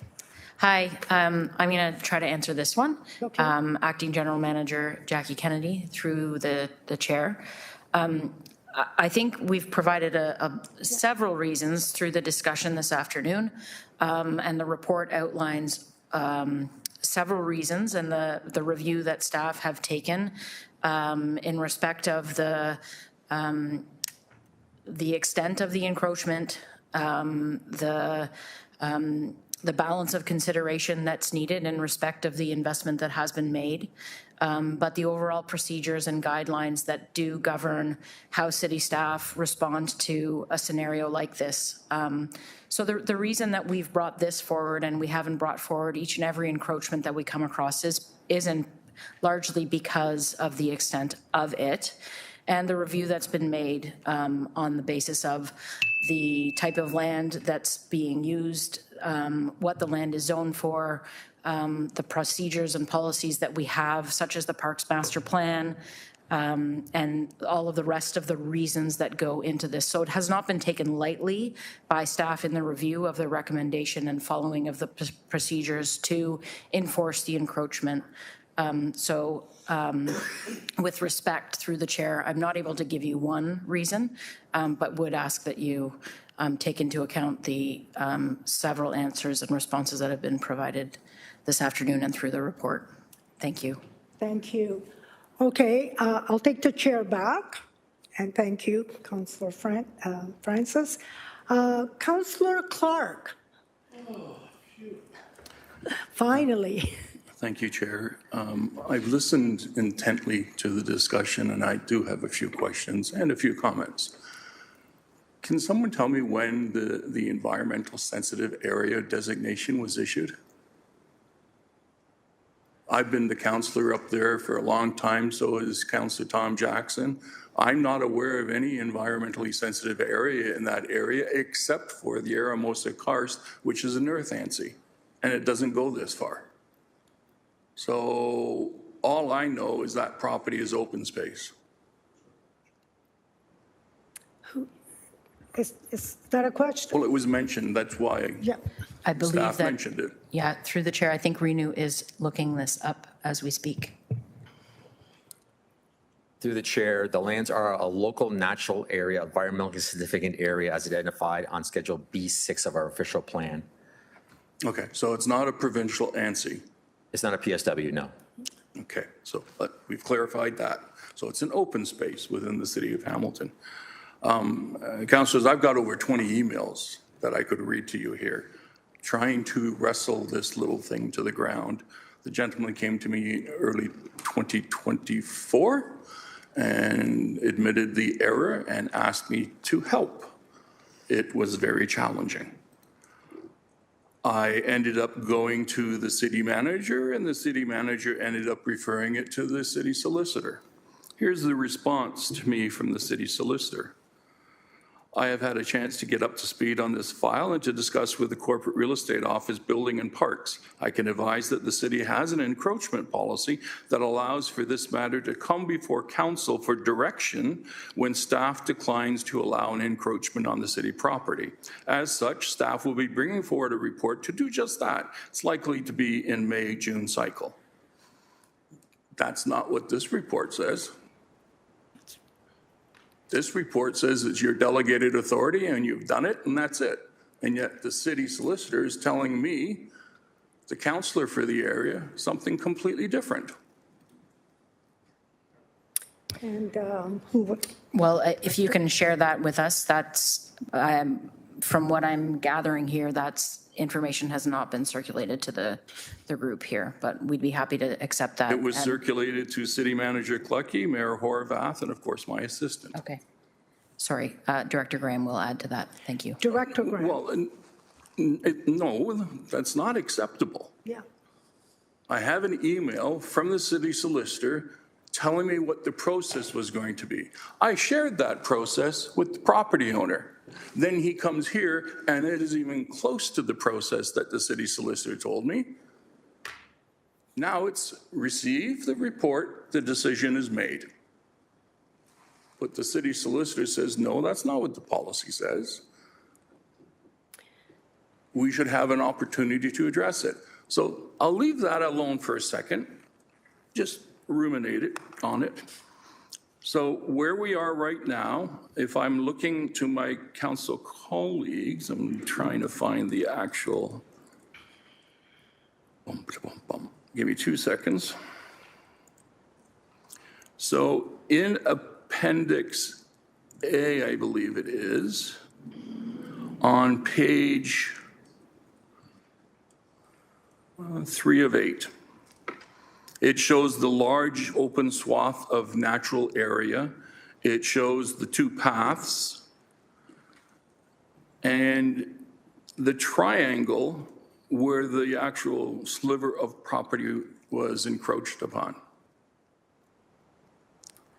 You are correct, an easement would be required due to water infrastructure underneath that area, but it is a very small sliver. In fact, it doesn't affect the trails in either direction. The trail for the Red Hill is behind the fence that is maintained by the city, and the trail that has naturally been made from hikers is still there, and this, incidentally, this area is not maintained by the city. It was maintained by the property owner. So it is a very small piece of property. From the delegate's delegation this morning, he spent over $400,000 on this garage. That's half the price of a home in Ward 9. I don't know about the rest of the city. So let me understand, is he going to be paying taxes on that garage that he built annually? Hopes. Through the chair, Rob Lally, Director of Building. He's not going to be paying taxes on the garage that he built because currently we don't recognize the garage. Well, once it's recognized, would he not be paying taxes on it? We're splitting hairs here. Yeah. He built it. Director? If we were to accept it and he gets the rezoning done, then he has to pay taxes on that property, correct? Through the chair, that's correct. And the cost to demolish the building, does anyone have an average guess as to what it costs in Hamilton to demolish a garage? Nobody? It's $20,000 on average, roughly, in Hamilton. So we're asking to demolish it. Incidentally, how's the court case going? Because that wasn't mentioned this morning. Did you not take them to provincial offenses court with a charge? Through the chair, Rob Lally, Director of Building. That matter was brought before the courts last week on May the 14th, and the homeowner was fined appropriately. Any reason why that wasn't mentioned today? Through the chair, the report focused on the encroachment piece, not necessarily the building of, the building department process. It was related to the use and offer of purchase of the lands. But you did take him to court, and he did have to pay a fine, and now you're wanting to go ahead and direct him to tear down the building, correct?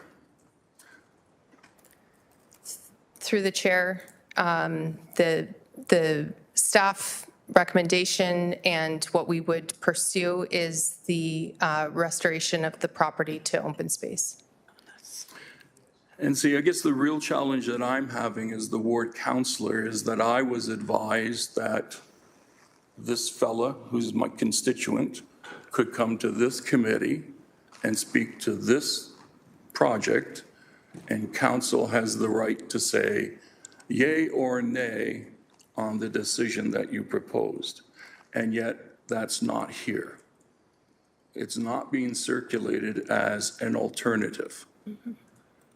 And when it's an alternative, one would assume that we would have the value that we would get for the zoning, the value that we would get for the taxes, et cetera, so that there's a fair balance between that sliver of land that was between two pathways being removed and this fancy garage going in, and he's paying market value assessment on that property.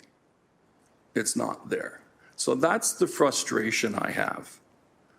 And I don't know where this committee stands at the moment on this, but if it's not referred back for consideration, or if this committee doesn't make the decision to ask us as a council to approve the sale of the land to him if he gets the rezoning, and if all of those things that he would have to do, because that's what will happen,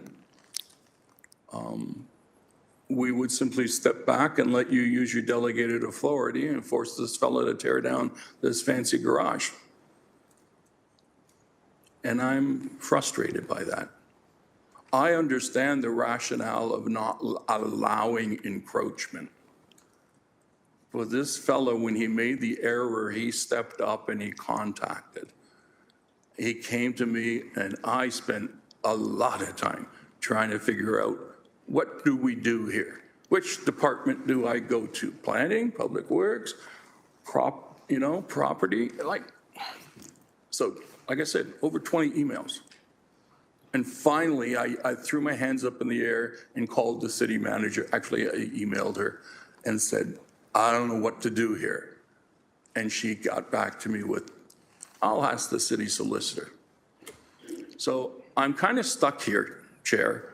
I'm not on this committee, so I can't move anything. I can share this email with my council colleagues. I have no problem with that. It is real. I didn't send it to myself. But I'm struggling how we could be here and I call in a constituent to attend a Public Works Committee a day off from his work because this is the day that we would have an opportunity to address it and make that decision. And yet the report comes back saying, yeah, no, it's to receive only. Thank you for your comments, your questions. We have second-time speakers now, and we're going to go to Councillor Francis. Thanks, Chair. We've learned that today that there's delegated authority through real estate to explore solutions between staff and the residents. We've learned through Councillor Clark, there's conflicting information depending on which staff person you speak to. A temporary pause on this seems reasonable, either to work out a solution directly with the landowner, to allow time for a potential policy update that could come forward, which I'm hearing is a possibility that allows more flexibility in a situation like this. My question is there anything preventing staff on holding off on this temporarily without council direction?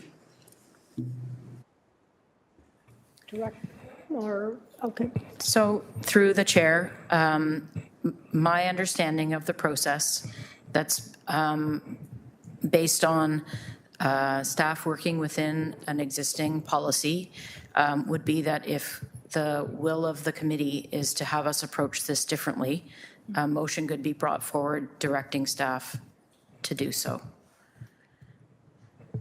Okay, I know that that's an option. I get that. What I'm saying is there anything preventing staff from simply just saying, listen, we'll take this offline and we'll come back with the same, either an updated version of this report or the same report in 6 months' time, a year's time? I know I know for a fact that that has been done in the past.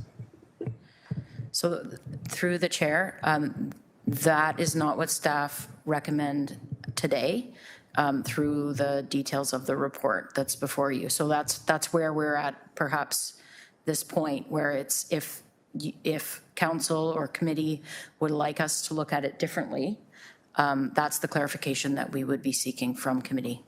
Thanks. And we would need a motion. Somebody would have to put on a motion. I'm not sure of the exact process. I'm suggesting it might be a motion, but perhaps the motion would be clerk. Okay, we're going to continue. There's a lot of speakers here. Councillor Kretsch, you're next. I'm hoping I can save everybody a bit of time. It seems like we've asked staff every question we could possibly ask about this, sometimes more than once, and they've given us clear information. 3 things have been really clear here. 1, this is some form of parkland. It is not surplus. Until it's made surplus, we can't do anything with it, and there's a policy for how to make something surplus. And finally, if we don't like the way this has gone down, or we don't like the information in the report, there's an alternative clearly at the end of the report that says, hey, if you don't like this, do what you want. So could I respectfully ask that between now and council, which is next week, if there's anyone who wants to do something, move a motion, defer this at the time of council, put something forward, that they do it then? Because I think we're going to continue to find ourselves in a situation where we're asking questions and then trying to develop language on the floor when we could do that work between now and council. Thanks. Thank you. Okay, Councillor Maureen Wilson, please. Thank you, Chair. Thank you to Councillor Kretsch. Just to summarize, staff are doing their job. Staff have a policy in which they have to work, and they enjoy delegated authority in order to enforce that policy. If the party wished and wanted and did put this application forward today, it would be denied based on the parameters which staff have to follow. It's not surplus. It's an ESA, yes, not provincial, but it is part of our park system.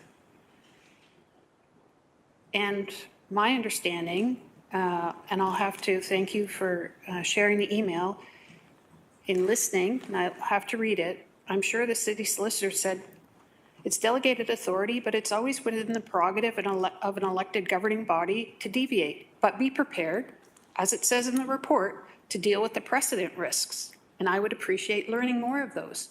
So between now and council, I would heed Councillor Kretsch's remarks in that it's been exhausted. I think staff have done their job. If there's a deviation sought on that policy, then the onus is not on staff. The onus is on this committee to offer it up. Thank you. Thank you. Councillor Spatafor, a second time, please. Thanks, Chair. I appreciate the advice that was given. If Councillor Clark's okay with it, instead of me moving a motion now, I will work with Councillor Clark to bring a motion to council. I do have 2 questions about this open space parkland. I know the road well. There was a Spatafor, if you want to go through, it wasn't me, but if you want to go through the permits, there was a Spatafor that built on Kingsview. You can get the research at some point. This area that we're talking about that's environmentally sensitive and all that stuff was a construction site office, literally. So I don't know why we didn't enforce anything then as a city. Yeah. If it was so protected, if this was such a sensitive area, important area, ESA, PSA, PWP, whatever you want to call it, extremely important. So never worried about. Never worried about. So when did this become an open space, super protective, environmentally sensitive? Because I'm pretty sure this was a residential piece of property that was given up to the city. Now, I could be wrong. Again, I only know this because someone on that street with the last name same as mine built there. The space where this structure is built, has it always been, since the beginning of time, parkland? I understand next to it is parkland. I understand all the stuff that happens next to this piece of property. But where the structure is sitting, just the structure, was it ever zoned residential? Through you, Chair. Okay, so who would like to answer that? Building or parkland? Put your hand up.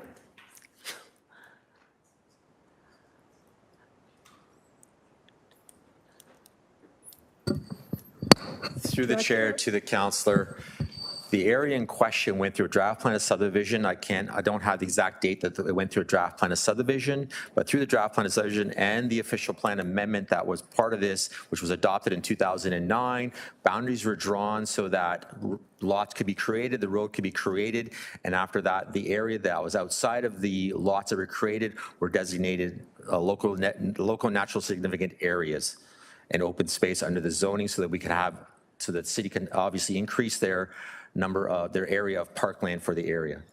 So 2009. Through the chair, I also have an additional piece of information from real estate that the city has owned the subject land since the 1930s. Okay.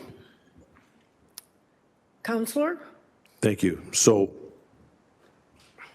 I guess on another I'll expect an answer on why, if this since 1930 has been city surplus land, environmentally sensitive, ESA, PS, whatever you want to call it, how did we let someone have cement trucks, materials, garbage, the track of the trucks going in and out of this site is still there if you walk it. There's a path where the trucks used to go in and out of this land so they can build the houses along Kingsview. So I'm shocked that we've known since 1930 how important this land is, but now in 2025, we have to ensure we get it back. And the only way this owner is going to be able to put this land back to the way it was before he built it is he's going to have to drive a bunch of cement trucks and bring materials in and wash out cement trucks on this area to get it back to the way it was prior to when he built his garage. Because that's what was there prior to this garage being built. And I only know that because, again, there was a house built on the street from someone with the same last name as mine, and it wasn't me. Okay. All right, I think Councillor Clark, did you have your hand up to one of the questions that you wanted to? Yeah, the north side of the property in question, you can see the little triangle when you're looking down from up high, like we're gods. That particular property was owned by the developer. That particular developer could not put a house on that, the type that he was wanting to build, so he handed that triangle of property back to the city. Oh, that's good to know. Thank you for that. All right, so the deal is this. Anybody putting a motion today, or we're going to wait till council, or what? Councillor McMeekin. Yeah, I'd like to pick up on Councillor Kretsch's idea of doing some work between now and the council meeting. Obviously, the councillor for the area has a history that would be helpful in phrasing that motion, and I would be prepared, and I gather from the comments that were made by my good friend Councillor Spadafora that he would as well. I think we would covenant to work with Councillor Clark, who of course has a full voice at council, to make his comments, to draft a motion to bring back to see if there is an alternative that's workable. Good advice, Councillor Clark. So we're going to leave it that we're going to work on it till council, and then the opportunity is for Councillor Clark to take the lead on this. Is that clear? So we're just going to, what do we have to do? Receive this? You'll receive all of the items for information at the end together. Okay, we're going to receive at the end and refer to council.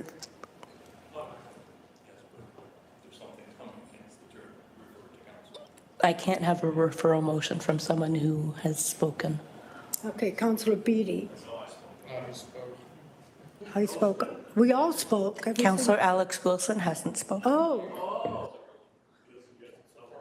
Councillor Tatterson said he hasn't spoken to it, so you spoke. Did you forget already? All right.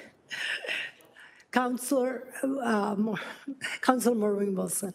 Thank you, Chair. Just seeking some procedural clarification. Okay. The minutes of this meeting go to council, and so would it not be the prerogative of any member during their sitting as a councillor to lift and to amend, to do whatever they want? Thank you, Chair. Okay, so any one of us can lift it at council, right?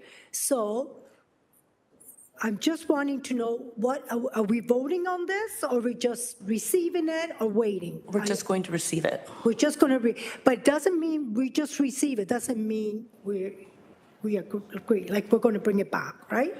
It can be lifted during the council. Okay. Okay. So we're going to receive it. Everybody clear? And then on council, we can lift it and put a motion if we have to, or whatever we've decided to do. So, all right. So everybody, is it a show of hand or a vote? We're going to vote to receive all of the items for information at the end. At the end, So we can okay. move on to the next item. Thank you. Chair?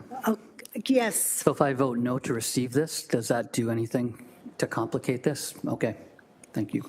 You're going to vote no to receive this. Okay. Okay, 7.5, Waste Management Subcommittee Minutes. Oh. 7.4. Are we only at 7.4? We're only at 7.4, Councillor. 7.4, oh, this is interesting too. 7.4, Street Planting Program Improvements. Lessons learned. Okay, Cynthia Graham, Director of Environmental Service, is available for any question from our wonderful committee here. Any questions? Okay, Councilor Jaya, it's not on the, I left your hand up. No, I just put my hand up. Thank you, Chair Pauls. And thank Okay. you, L.A. Salamone, for ensuring that the chair saw my hand. Thank you. I just want to make some comments, and I would appreciate if Director Graham, anything that I may say that may not quite be accurate in my interpretation, I would appreciate very much that she would chime in at any time. Otherwise, if I'm doing well, then maybe just an affirmative nod from her, if that is the case. So I'm very, very grateful for this report. I don't know what the rest of my colleagues experienced, but if I may go back in time, thank you. History lesson. Thank you. Thank you. 2015, to my knowledge, we had a tree planting program by the city on city road allowance that basically said that we're moving ahead with a tree planting program. However, there was a clause within the policy, Chair Pauls, that said that, and if there was any pushback, concern by an individual homeowner, then in consultation with the ward councillor and that homeowner, we would not move ahead with the tree planting at that particular site. Fast forward to last year, an information report was brought forward by Director Graham and Manager Pollard, and I'll take my own responsibility for not gleaning it a little more carefully. And this is all in discussions with Director Graham and Manager Pollard over the last several weeks, including with on-site visits in my ward with some unhappy homeowners. So nothing here is hopefully will be a surprise at all to the Director or Manager, and both who I respect enormously, sincerely. Last year, there was an information report that brought forward, and basically, we're just going to maybe erase that clause that we want to move forward with the city tree planting program. Areas where the canopy needs upgrades, enhancements. Of course, a lot of that is across the mountain. And we're going to move forward holus bolus because we need to improve the tree canopy as soon as possible. And I'll take my own responsibility. I should have gleaned and looked through that report a little more carefully to say, was that exceptional clause removed? Okay, fast forward to now, and Director Graham and Manager Pollard and their wonderful team now implementing the policy that Council approved, that I've been part of. However, it wasn't until, I'll say I've had about 30 or 40 homeowners on my East Mountain community for a variety of reasons, Chair Pauls. Mm-hmm. And I don't want to impugn any of my homeowners' motives, but I can tell you they have ranged from those who had city trees previously that had them removed because they had spent $30,000 due to tree roots in the city sewer line. And the thought of having a new city tree planted caused this particular family, this is documented, caused this particular family trauma beyond what you could believe. And please, none of you say to me, oh, Tom, please, that tree, the new tree is going to be so tiny, 10, 20 years, won't have to worry. Well, sorry, this family was so upset, the emotional trauma, they just got the jitters, knowing what they had been through, what they resolved, tree removed, $30,000 later, no more backups in their home with their 2 children. I had another one, a senior who had strokes in his 80s. The thought of a city tree there, again, doesn't matter if it's in its infant stages, the thought of the city tree, this individual having had medical strokes, just put him in a position where he didn't want to even contemplate the thought of having to look after it because physically, medically, he couldn't. And it ranged all the way over to simply homeowners that said, look, Councillor Jackson, I really, please, my landscape property, I simply don't want a city tree at this time. Maybe in the future, but please, just not at this time.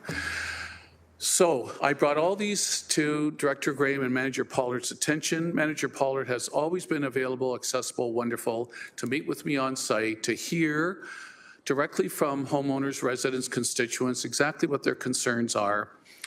And I felt that before today's report, Chair Pauls, we really didn't have a resident-friendly policy because of how it had changed a year ago.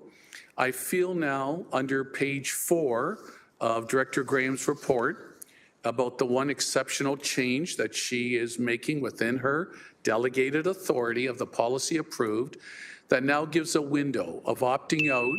And after that opting out period is over, in a few years, staff can come back, talk to that homeowner if it's the same. Has anything changed? Oh, yes, Manager Pollard, we now want that city tree, yet we're gung-ho wanting to do it. No, we still don't want it. So I'm wrapping up by saying I'm deeply grateful for the open-mindedness, especially on page 4, of once again allowing, and let's be respectful to our homeowners that look after the city road allowance. I know we could say legally, Tom, it's our road allowance, I'm protecting the tree there, and they can just take it or leave it, too bad.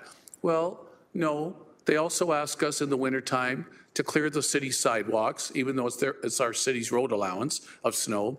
In the summertime, we ask them to cut the grass, even though the 5-10 feet from the sidewalk is city road allowance, but boy, we expect the homeowner to look after it beautifully. So long and short, I'm very grateful to where we're back to a position of respecting the homeowner, their wishes. They pay our taxes, they pay our good salaries and wages, and this provides some flexibility and some sincerity to a resident-friendly clause back in the city tree planting program. Director Graham, how did I do overall? And again, correct me if I misstepped at all.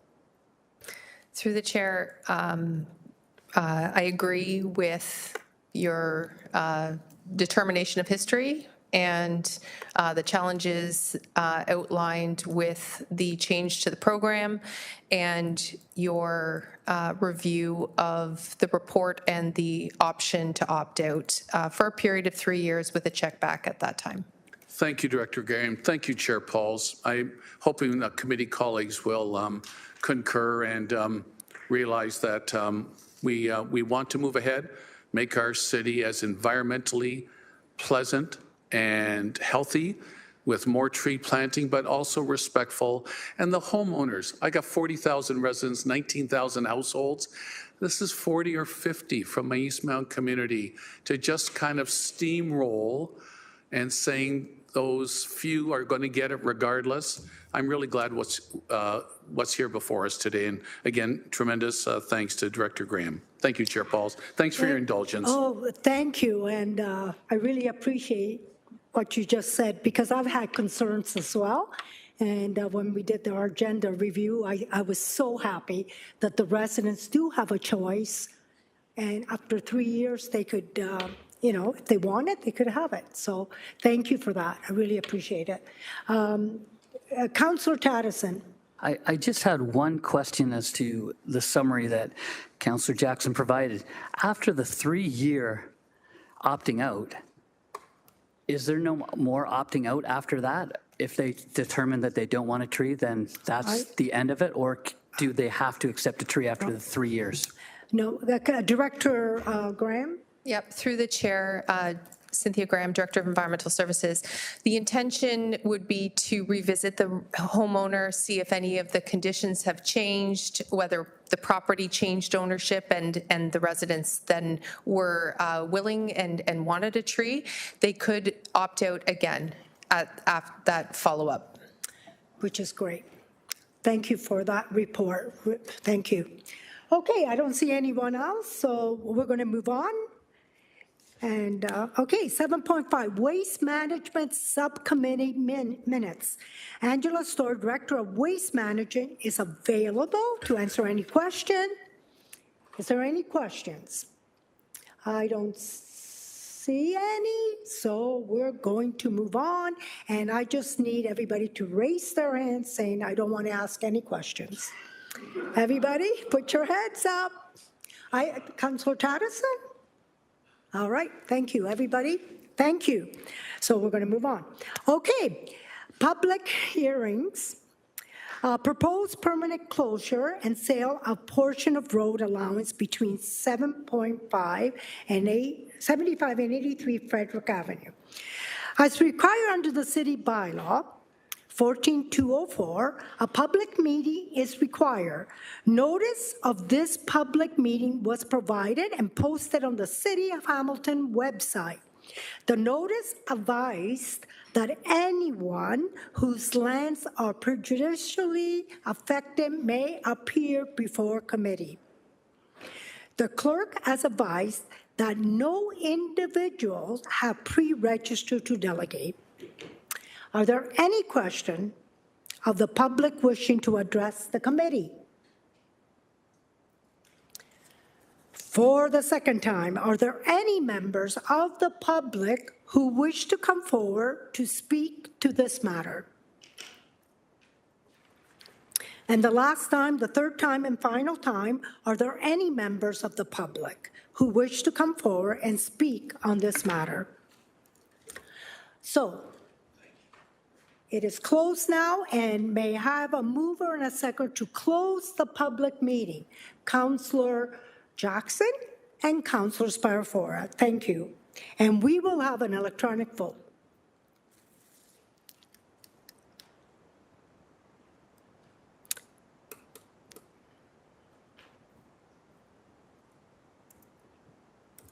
And thank you. And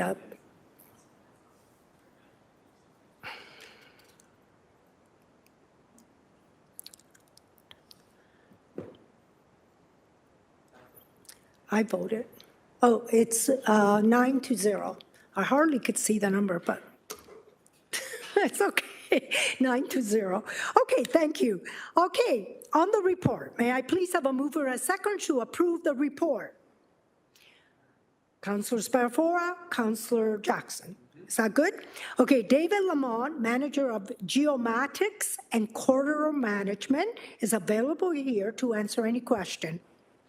Is there any question to our manager, David Lamont? I don't see any.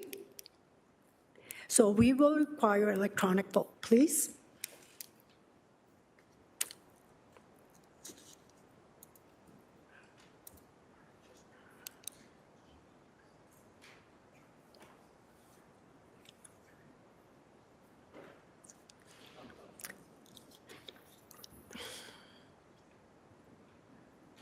Okay, so it's 9-0. Thank you. We're going to move on to 9. Items for consideration. Municipal Representative Halton Hamilton Source Protection Committee. May I please have a mover and a seconder to put the report on the floor? Councillor Kretsch and Councillor Beatty. Thank you. Is there any discussions? I don't see any. Director Nick Winters, Hamilton Water, is available to answer any questions. Is there any questions to our Director, Nick Winters?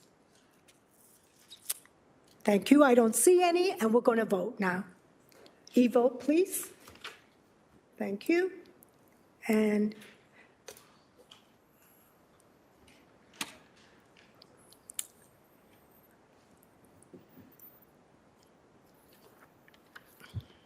okay, passes 9-0. Thank you. 9.2, Blue Flag Feasibility Audit and Costing. May I please have a mover and a second to put the report on the floor? Councillor Matt Francis and Councillor Kretsch. Thank you. Is there any questions? And I think there is. Councillor Matt Francis, please. Thank you. Not a question, just the request to defer. I spoke to Councillor Nan prior to this, and I want to thank her actually for moving this. It's quite some time ago now. I'm glad that we've got this before us. I don't have any major concerns, just I've got some questions that I really need to ask of staff. First, it's just some minor red flags. I think there's some crossover there that I just want to better understand without trying to hash it out here at committee. Just a deferral until the next Public Works Committee meeting while I could do that work. So it's a deferral now, right? Deferral? Okay, for the next. Do we have to vote on that or we just do it? We have to vote for a deferral. Can I have, do I need a mover and a seconder?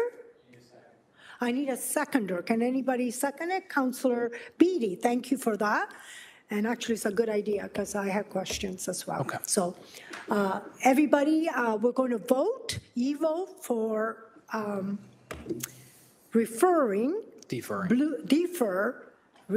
defer, whatever, blue flag feasibility audit. Thank you.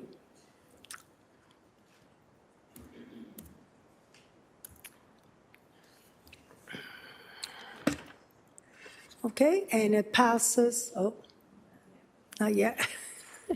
It's not going to be 9-0. So it's 9-0? 8-0. In my classes. Thank you. Okay, 9.3. Amendment to the outstanding business items to be considered. Can I have a mover and a seconder, please? Councillor Kretsch, are you a mover? Okay. Seconder, Councillor Spadafora. Is there any discussion? Councillor Maureen Wilson, please.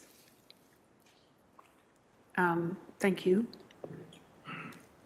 Just a question. Just because we're deferring the blue flag, I'm sure I trust it affects the OBL. Thank you. Oh, okay. Are you okay? I actually did hear what you said. You had that candy in your mouth. Mm-hmm. It was unintentional. I do apologize for my rudeness. It is with respect to the 9.3. Okay. You're seeking support from this body to cross out BA. And according to Councillor Francis and the support given, we're not finished it, we're just deferring it. Yes, we are. Thank you. Was the candy good? Thank you. All right. So we have a mover and a seconder. We need to e-vote. Councillor Jackson, we're talking about the item. No apologies at all. Needed. It's the amendments of outstanding business. Okay, we have a lot of, we gotta wait. Okay. So it's 9-0, and we're gonna move on. There is a lot of motions, okay?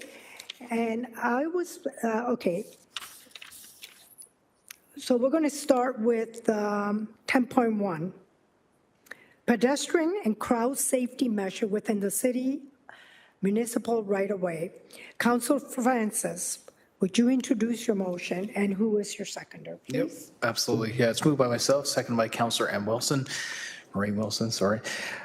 Whereas ensuring the safety of pedestrians and event attendees is a critical responsibility when hosting or permitting public events that involve road closures or large crowds. And whereas recent events have highlighted the need for proactive measures to protect vulnerable street gatherings from potential vehicular threats or safety risks, therefore be it resolved, A, that transportation staff be directed to consult with Hamilton Police Services, HPS, to identify municipal right-of-way safety protection criteria and procure services and or equipment rentals to be used for planned events within the municipal right-of-way for Q2 2025, and B, that transportation staff be directed to coordinate with the internal and external stakeholders and report back to Public Works Committee with an overview of the City of Hamilton's current safety protocols and infrastructure for pedestrian protection at public events, including the use of barriers, vehicle mitigation measures, and emergency response planning, as well as recommendations for potential enhancements where appropriate by Q4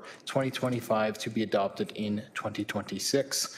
I want to thank my seconder for working with me with some great suggestions on this to get this to the point where it is right now, and staff as well for taking this offline with me. I know I mentioned it the prior meeting, but taking this offline with me to understand where they're already at in some of their work and how this motion doesn't interfere with that, rather works to sort of bring everything together and put it into one place in one direction. Thank you. And thank you.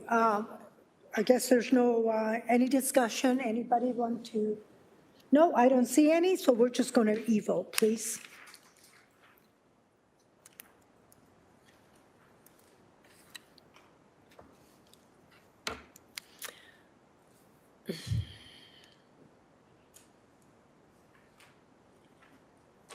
So it's 9-0, thank you. 10.2, Councillor Cratch, would you like to introduce your motion?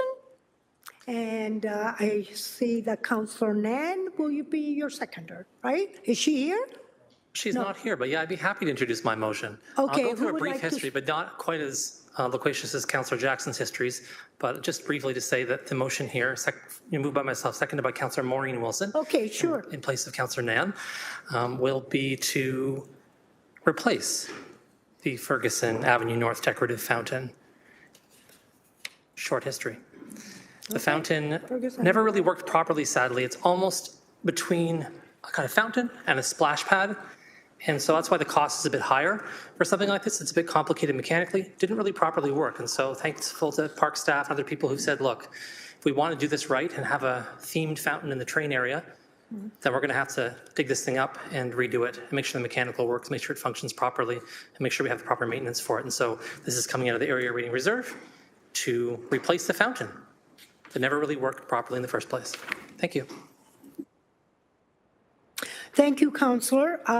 There's no debate or nobody wants to ask you questions, so we're going to vote.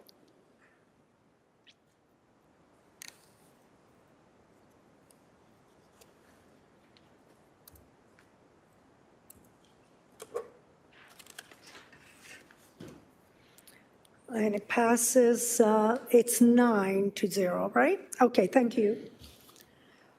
All right, so 10.3, okay, Councillor Jackson, would you like to introduce your motion? And I hear Councillor Tatterson is seconding your motion. Chair Pauls, you are absolutely correct. Moved by myself, seconded by the Ward 11 Councillor Mark Tattison, dedication of a commemorative bench for Ulrich Uli Nitka, located at the top of the Uli stairs in my ward. Whereas Environmental Services Division Public Works offers a commemorative park bench and tree program. Whereas the commemorative park bench and tree program provides options to honor an individual or group by contributing a bench or tree to a city park, which allows for improvements to our parks and inspires community pride and a sense of place. Whereas this same program is operated at full cost recovery through the contributions provided. Whereas Ulrich Uli Nitka built and maintained the Uli stairs connecting the upper city and lower city. Whereas Ulrich Uli Nitka passed away sadly, God rest his soul, on August 24th of last year, whereas a memorial will be dedicated to Mr. Nitka at the top of the Uli stairs in remembrance of his love of the community, and whereas a donation to the same program in Ward 6 requires funding approval, therefore be it resolved, A, that a contribution to this same program for the purchase of the park bench and plaque in honor of Uli be funded from the Ward 6 capital discretionary account number listed at an upset limit including contingency not to exceed $1,022.50 be approved, and B, the general manager, the acting general manager of Public Works or designate be authorized and directed to approve, execute any and all required agreements and ancillary documents with such terms and conditions in a form satisfactory to the city solicitor. And Chair Pauls, if I may tell another story on the same day that I just told a previous story. This gentleman, beautiful Mr. Ulrich Uli Nitka, built over a 3-year period these stone stairs, 300 of them, all by himself. I thought he always was built like a wrestler, all by himself, because the ward councillor and the East Mountain community couldn't get their act together 20 years ago to provide escarpment stairs from the bottom of the Kenilworth access, Kimberley Drive, up to Mountain Brow Boulevard. He was absolutely right. He says, Tom, forget it. I'll build my own stairs. I said, well, Uli, 3 years later, 300 stones later, all by himself, it is a treasure. Yes, we have our city signs up. Use at your own risk. It truly is for backpackers and nature lovers.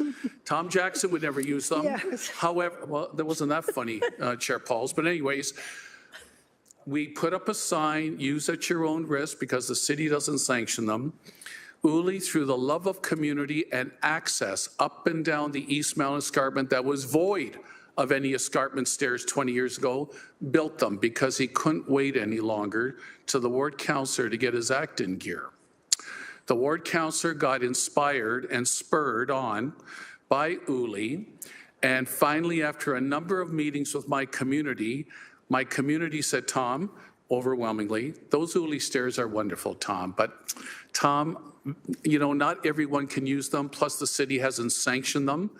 Tom, when are we going to get on with the East Mountain being the only portion of the mountain, west, central, east, that doesn't have city-built, city-sanctioned, endorsed escarpment stairs from bottom of the Kenilworth access to the top in my ward at Mountain Brow Boulevard? Finally, about 17 years ago, after Uli's were open, settled on the escarpment stairs that are there off of Margate Avenue that go right down to Kimberley Drive, 270 steps in total, with the bicycle trough so that you can walk up and down your bicycle, up and down the escarpment stairs. Lots of lighting as well. Beautiful aluminum, steel built, very safe, and again, endorsed by the City of Hamilton. But Uli did a few things. He not only provided access way ahead of the community on the East Mountain and the political involvement of my office, but he also spurred on and triggered the city to finally move forward and get the process in place with the Niagara Escarpment Commission approval to build properly, city built properly stairs, proper stairs to be used by the general public that they knew legally were endorsed by the city. I just want to say in thank you. You're probably wondering, Tom, a small amount, $1,022.50. The total is $2,045. When I met with the community group last summer after Uli had passed, there were some great advocates like a Daniela Buhner and a Nina Webster from the Huntington Facebook. Tom, I hope the city's not going to do anything with these stairs. I said, look, under my watch, they're staying. We need a commemorative bench. I said, okay, how about if I give you a challenge? I'll match 50% if you come up with the other 50%. So the estate of Uli is offering $1,022.50. If approved today, I'm offering a matching $1,022.50 to provide a beautiful bench with a memorial plaque on it honoring this wonderful man. I want to thank the family. I want to thank the friends, Daniela Buhner, Nina Webster, and city staff. Manager Robert Wagner has been outstanding. He's just tremendous at putting memorial benches and plaques and tree dedications together. Superintendent Brian Carey, and of course, Elsie McIntosh, who always makes sure the language of my motion is proper. Seconded by Councillor Taddison, and that's my story. Chair Pauls, thank you. Thank you for bringing that up. I love those stairs, but I want to ask you, Councillor, have you done the stairs? Not Uli stairs, but the real stairs. I have done the real stairs. Good for you. But thank you. I love that. I think they're wonderful stairs. I've gone up and down and up, so they're great. Thank you. Thank you for that. We're going to vote. Evo, we have to vote. And thank you for honoring him. I think that's amazing. Thank you. Okay, we're going to go to Councillor Jackson again. And, oh, yeah, okay, I have to wait. Okay, 9, right? 9, 8. Who left? Okay, 9, 8. Okay, 8-0. Let's move on. 10.4. Councillor Jackson, would you like to introduce your motion? And Councillor Taddison is seconding your motion. Okay, well, thank you, Chair Pauls. That's what it says. I had you down originally for my seconder, but that's fine. What happened? I want to second it. I'm sorry, that was my error in your vote. Okay. I will defer. Oh, thank you. I'd be honored to second it. Moved by myself, seconded by the hardworking Ward 7 Councillor Esther Pauls. Fence share cost recovery 23 Quester Court. Whereas the property at Quester Court is adjacent to Mount Lions Club Park, whereas the City of Hamilton has established a fence share policy through its park section, which provides the share cost of a chain link fence between a property owner and the city for properties abutting a city-owned park, whereas the property owner at 23 Quester has replaced a previously constructed chain link fence with a wooden fence along the joint property line, whereas the fence share policy states the wooden fence maintenance is the sole responsibility of the property owner, therefore is not eligible for reimbursement as per policy, whereas the property owner is requesting to be reimbursed for 50% of the estimated cost of a chain link fence equivalent. Therefore, be it resolved, A, the property owner at 23 Quester be reimbursed for 50% of the estimated cost of a chain link fence equivalent to an upset limit of $4,000, including contingency, be approved. B, the city's share of this agreement be funded through the environmental services section, park section, operating budget, also be approved. And C, that the acting general manager of public works or designate be authorized, directed to approve and execute any and all required agreements and ancillary documents with such terms and conditions formed satisfactory to the city solicitor under the fence share cost recovery program. I want to say, I think in my honored 30-plus years on council, this may be the fourth time I brought this forward. I did bring one forward during this term of council, a year and a half, maybe 2 years ago. Similarly, all I want to say, Chair Pauls, is it's a quirky part of the parks policy. So, and this homeowner, young family, they simply built the wooden fence for greater privacy, security, and safety. Anybody who has lived adjacent to a city-owned neighborhood park knows that 90% of the time wonderful activities occur there with families, children, and seniors. Unfortunately, at times you get the late-night loitering and nefarious activity. And so this family simply wanted greater privacy, security, and safety, hence the stronger, taller wooden fence. Our policy says, well, Tom, if that homeowner had replaced chain link with chain link, happy to support them and give them 50%. And I said, but they only want 50% of what you would have given them with a chain link for the greater privacy and security that they built for their young family. Well, Councillor, I'm sorry, it's only if they replace like for like. And I'm like, okay, so hence with the help of Director Graham, with the accuracy and the language of the motion, and once again, Elsie McIntosh, this is here before you today. And if anyone is concerned about, you know, that Tom, this kind of opens a door.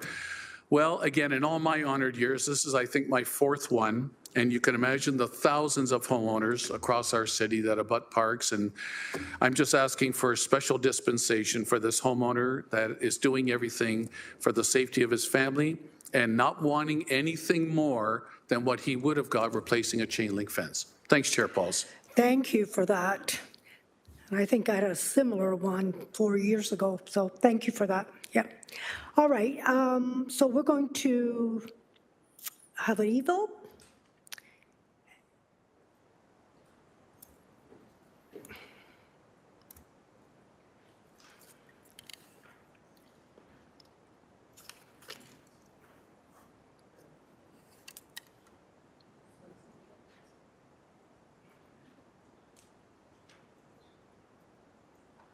So 9-0, thank you. Okay, notice of motion. I'm looking through them all. There's quite a few, and a lot of them will be seeking to suspend the rule. Can we do suspending of the rule vote once, or we have to do individuals? Individual, each one? Oh, okay. I wanted to save some time here, but I guess we'll have to do individuals. Okay, Councillor Cratch, please introduce your notice of motion. And will you be suspending the rules? Yes, the motion is for Ferguson Station rolling doors replacement at 240 King Street East. I'll be asking for a suspension of the rules. My seconder is Councillor Maureen Wilson, and the reason is because we need to get on with this work as soon as possible so that the door can be replaced during the warmer weather, so that the programming we have happening there can happen in a better way, frankly, because the doors are right now a bit of an encumbrance. And so that's the reason why I'm asking for the rules to be waived, and I'll speak to the motion when it's on the floor. Okay, that's good. So we will e-vote for that. Okay, everyone?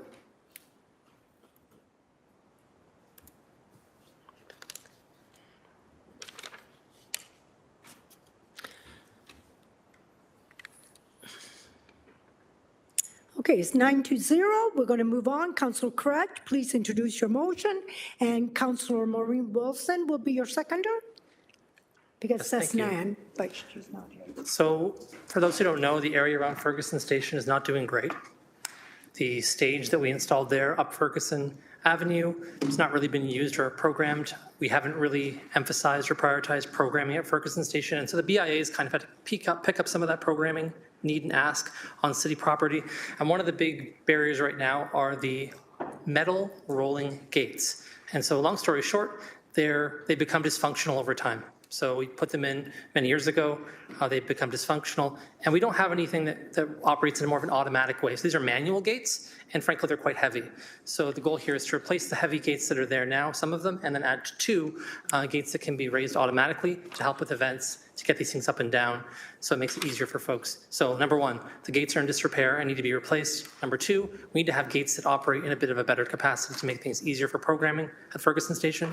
Also, we are now prioritizing some more programming at Ferguson Station. The BIA is doing their own programming there. The city's doing programming there. And so it's becoming used more often. This has become a bigger issue.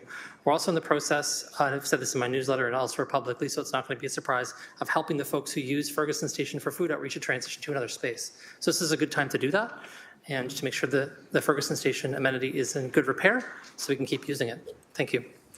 Thank you for that. And there's any discussion on that? Okay, we'll do the vote, please.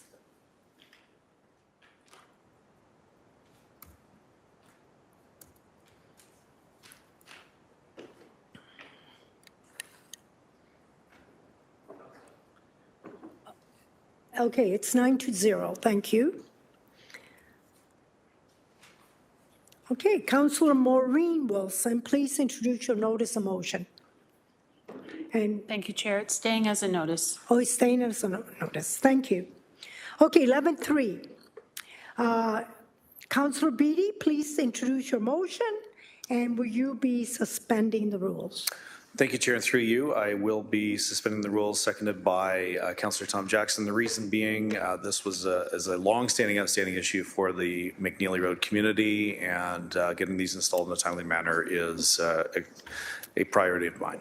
Okay, so we will vote, e-vote, please, on suspending the rules. And take it from there.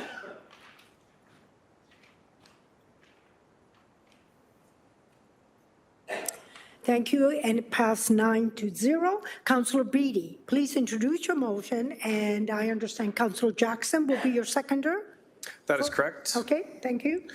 Thank you, Chair, and through you, the installation of speed cushions as a traffic calming measure on McNeely Road, Ward 10, whereas the City of Hamilton has adopted Vision Zero approach, which considers human error as part of the roadway safety equation, whereas McNeely Road is a major north-south connection and escarpment access road and is additionally highly residential, whereas residents on McNeely Road have between the bottom of the Niagara Escarpment and Arvin Avenue in Ward 10 have advocated for the installation of speed cushions and other additional roadway safety measures as a result of speeding, whereas the Transportation Division conducted a traffic calming warrant for McNeely Road between the bottom of the Niagara Escarpment and Arvin Avenue. It was determined the speed cushions were not technically warranted, whereas signatures were collected from a citizen-led resident grouping that resulted in support of 59 out of 88 homes of McNeely Road between the bottom of Niagara Escarpment and Arvin Avenue for the installation of speed cushions as a traffic calming measure, whereas the Transportation Division conducted a review to select suitable speed cushions located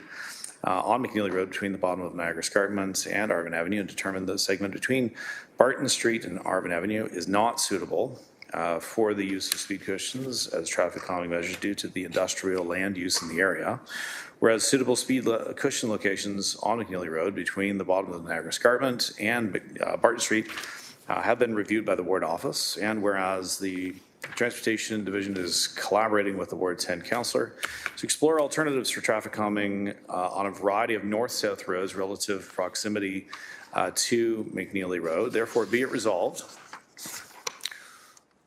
that the Transportation Division be authorized and directed to install up to 6 speed cushions on McNeely Road between the bottom of the Niagara Escarpment and Barton Street as part of the 2025 speed cushion program, locations to be appropriately determined by the Transportation Division staff. that all costs associated with the installation of the traffic calming measures to be completed through the Ward 10 CP minor maintenance 403-191-1610 at an upset limit, including contingency, not to exceed $18,000, and that the Transportation Division continues to collaborate with the Ward 10 Councillor on opportunities for traffic calming in the ward, including the segment of McNeely Road between Barton Street and Arvin Avenue, and that the General Manager of Public Works and the City Clerk be authorized and directed to execute any required agreements and ancillary documents with such terms and conditions in a form satisfactory to the city solicitor. Suffice to say, Chair, if I might, this has been an ongoing issue for the community. I can recall knocking on doors in 2 elections, one of them in which I was successful. The street was asking for some measure of traffic calming, so that dates back 7 years. I know that it actually predates that by some margin. Residents have had a constant issue as we continue to industrialize the northern portion of the ward beyond Barton Street. People are seeing an increase in the usage of McNeely Road between the industrial corridor, the Arvin Avenue corridor, the North Service Road corridor, South Service Road corridor, for those folks that live on the escarpment, both in Upper Hamilton and beyond into the Niagara Peninsula. And you can stand there at any given point, any given day, on the way into work, on the way out of work. There's a considerable flow of traffic, and although the warrant didn't capture that, I can assure you I've been there. And the vehicles are traveling at a very high rate of speed, and therefore the community created of its own volition. I actually wasn't involved with it and didn't know of it until it had already been submitted, a petition for these kinds of traffic calming measures, and I'm happy to support the community in its endeavor to see speeds greatly reduced, and this is the recommendation that I'm hoping we'll see adoption here at committee. Thank you, Councillor Beatty. All right, we're going to go. I was looking at the time. You almost had 5 minutes. No, I'm like joking. All right, we're going to do an e-vote, please.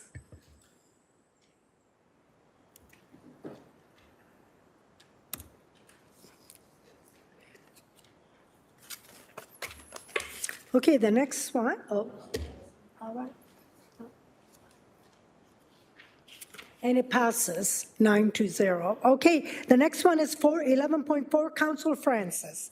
Please introduce your motion, and are you seeking for suspension of the rules? Yes, please. Yes, we are, so we're going to vote. It's a very dangerous spot. Okay, so who's your seconder? Councillor? Sir Tom Jackson. Okay, all right.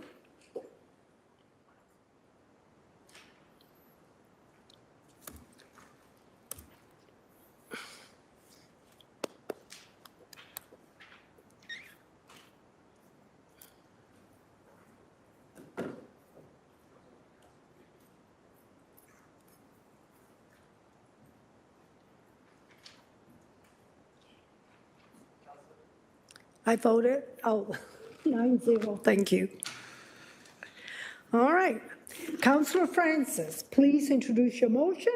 Yep, that's moved by myself, seconded by Councillor Tom Jackson. Therefore, be it resolved that the Transportation Division be authorized and directed to install one speed cushion on Applewood Avenue at approximately 13/14 Applewood Avenue as a traffic calming measure, and as part of Transportation's 2025 speed cushions installation program, that all costs associated with the installation of traffic calming measures be funded through the Ward 5 Capital Reinvestment Reserve 108055, an upset limit, including contingency not to exceed $3,000, and that the General Manager of Public Works and City Clerk be authorized and directed to execute any required agreements and ancillary documents with such terms and conditions in form satisfactory to the city solicitor.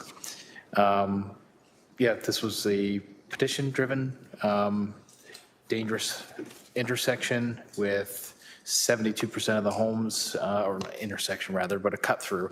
72% of the homes agreeing to this. I want to thank resident Mike for bringing this forward. Thank you. Thank you, Councillor Francis. And we're going to go to the vote, please.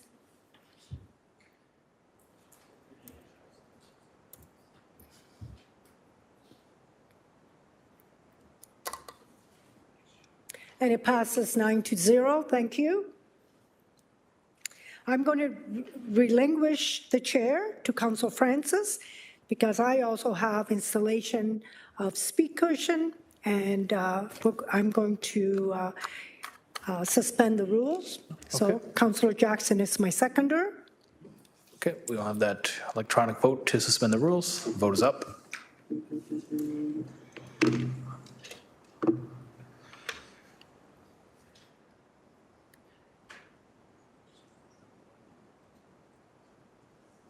And that carries 9-0. Councillor Pauls, please introduce your motion and your seconder, please. Thank you.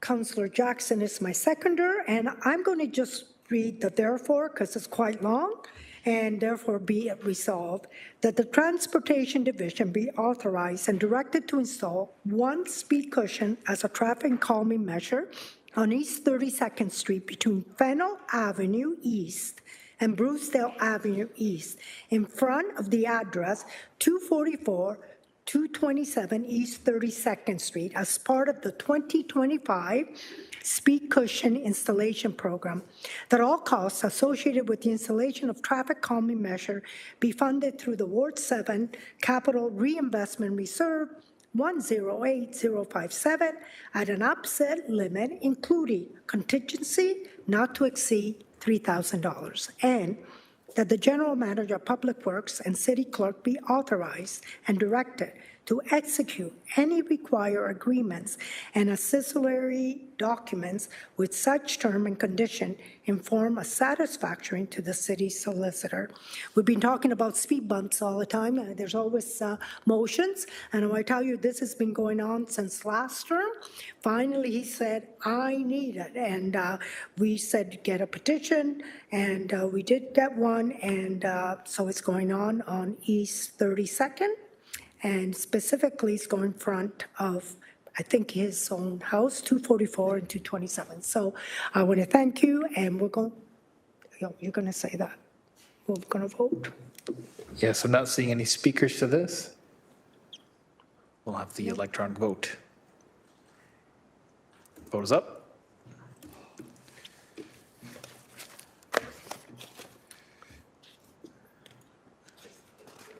That carries 9-0. Chair's back to you, Councillor Pauls. Thank you, Councillor Francis. Okay, 11.6, installation of speed cushion. Councillor Jackson, would you please introduce your motion, and are you suspending the rules? I wish to suspend the rules, Chair Pauls, and will explain. Okay, sure. Moved by myself to suspend the rules, seconded by Ward 5 Councillor Matt Francis, please. Okay.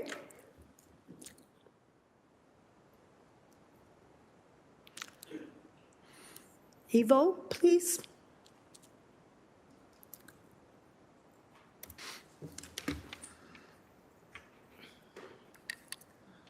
And it passes 9-0. Councillor Jackson, can you introduce your motion, please? Well, I will, Chair Pauls. Thank you. Moved by myself, seconded by the Ward 5 Councillor Matt Francis, installation of speed cushions, traffic calming measure on Camel Mile. Whereas the city has adopted Vision Zero approach, which considers human error as part of the roadway safety equation, whereas residents on Camel Mile Drive have advocated for the installation of speed cushions to address roadway safety concerns as a result of speeding, whereas our Transportation Division has not completed a traffic calming warrant for Camel Mile Drive, and the Ward Councillor has opted to bypass this step in the speed cushion process due to the strong advocacy and expressed desires of local residents, where signatures were collected from residents, resulting in support by 30 of 56 homes, 54% on Camel Mile Drive, for the installation of speed cushions as a traffic calming measure, whereas the Transportation Division conducted a review to select suitable speed cushion locations on Camel Mile, which have been reviewed by the Ward Office. Therefore, be resolved A, Transportation Division be authorized, directed to install 2 speed cushions on Camel Mile at approximately 52 and 56 addresses, and 104 and number 104 and 110 Camel Mile as a traffic calming measure and as part of the Transportation's 2025 Speed Cushions Installation Program. B, all the costs associated with the installation of these measures be completed through my Ward 6 Capital Reinvestment Reserve, number noted, at an upset limit, including contingency not to exceed $6,000. And lastly, that the Acting General Manager of Public Works, City Clerk, be authorized, directed to execute any required agreements and ancillary documents, such terms, conditions in a form satisfactory to the city solicitor. Chair Pauls, I think I mentioned maybe the last Public Works meeting or two before in waiving the rules. I'm not one that jumps to doing that. I love working with staff and with my colleagues to try as much as possible to adhere to proper process. So I want to thank Director Ryle primarily for helping me bring this forward at this time. Of course, Elsie McIntosh also with the language of the motion, and my constituent, Christine Fahel, F-A-H-E-L, who organized the petition and as a mother with 2 children, said to me that, Tom, my percentage could have been higher, but a lot of the homes that when she knocked on at the time, they just weren't home. So anyways, I'm very satisfied with what's before us, but I just want committee maybe to have an explanation, if Director Carolyn Ryle would not mind. My office submitted this last fall, and so again, here we are 6-7 months later. And again, I'm so respectful of the overload of work that staff have in Transportation Division. Winter time, this brutal winter we had, I'm sure curtailed a lot of the traffic counts that they wanted to do.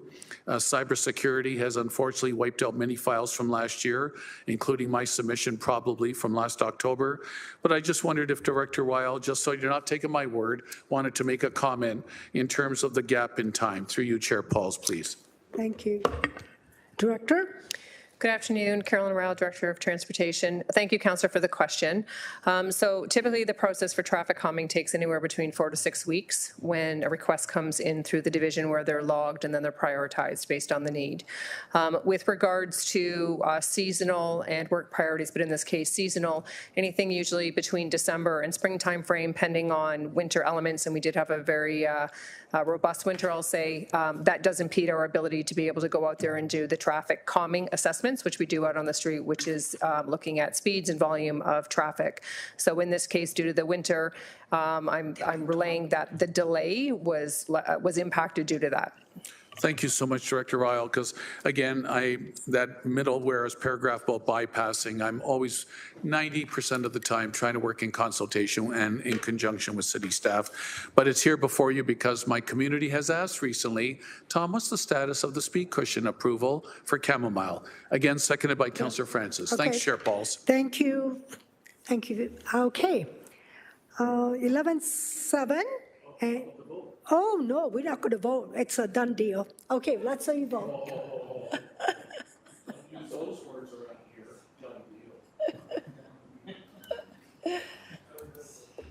All right.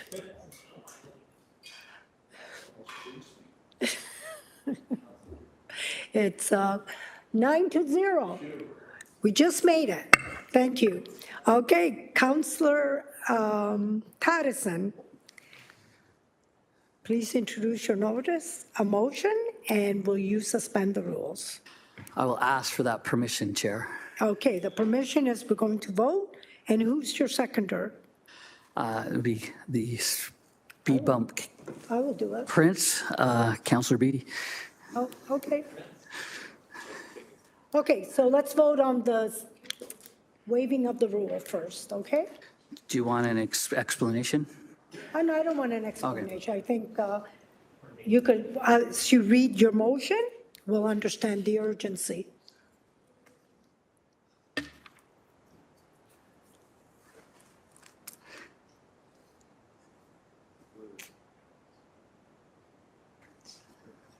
Okay. Oh.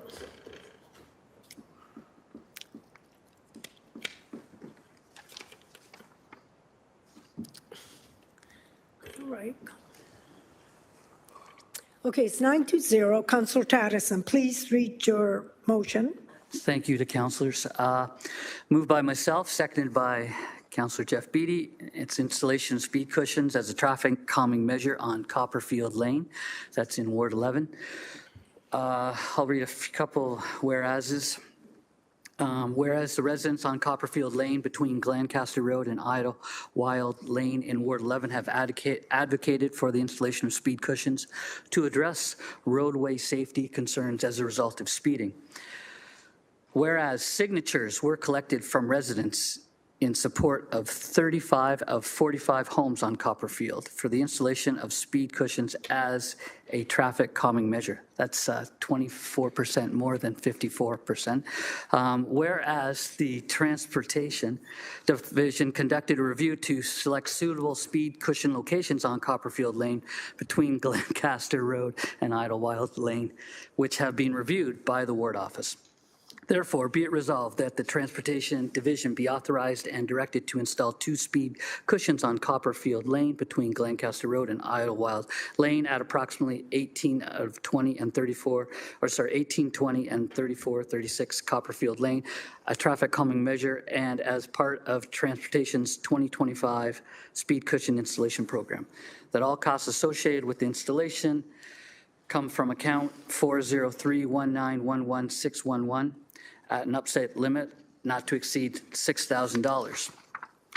And that the General Manager of Public Works and the City Clerk be authorized and directed to execute any required agreements and ancillary documents with such terms and conditions in the form satisfactory to the City Solicitor. I thank you for your support. And the reason why I asked for suspension was because we want to give staff a longer runway to implement this as soon as possible. Okay, great, thank you, and we're going to go on the vote.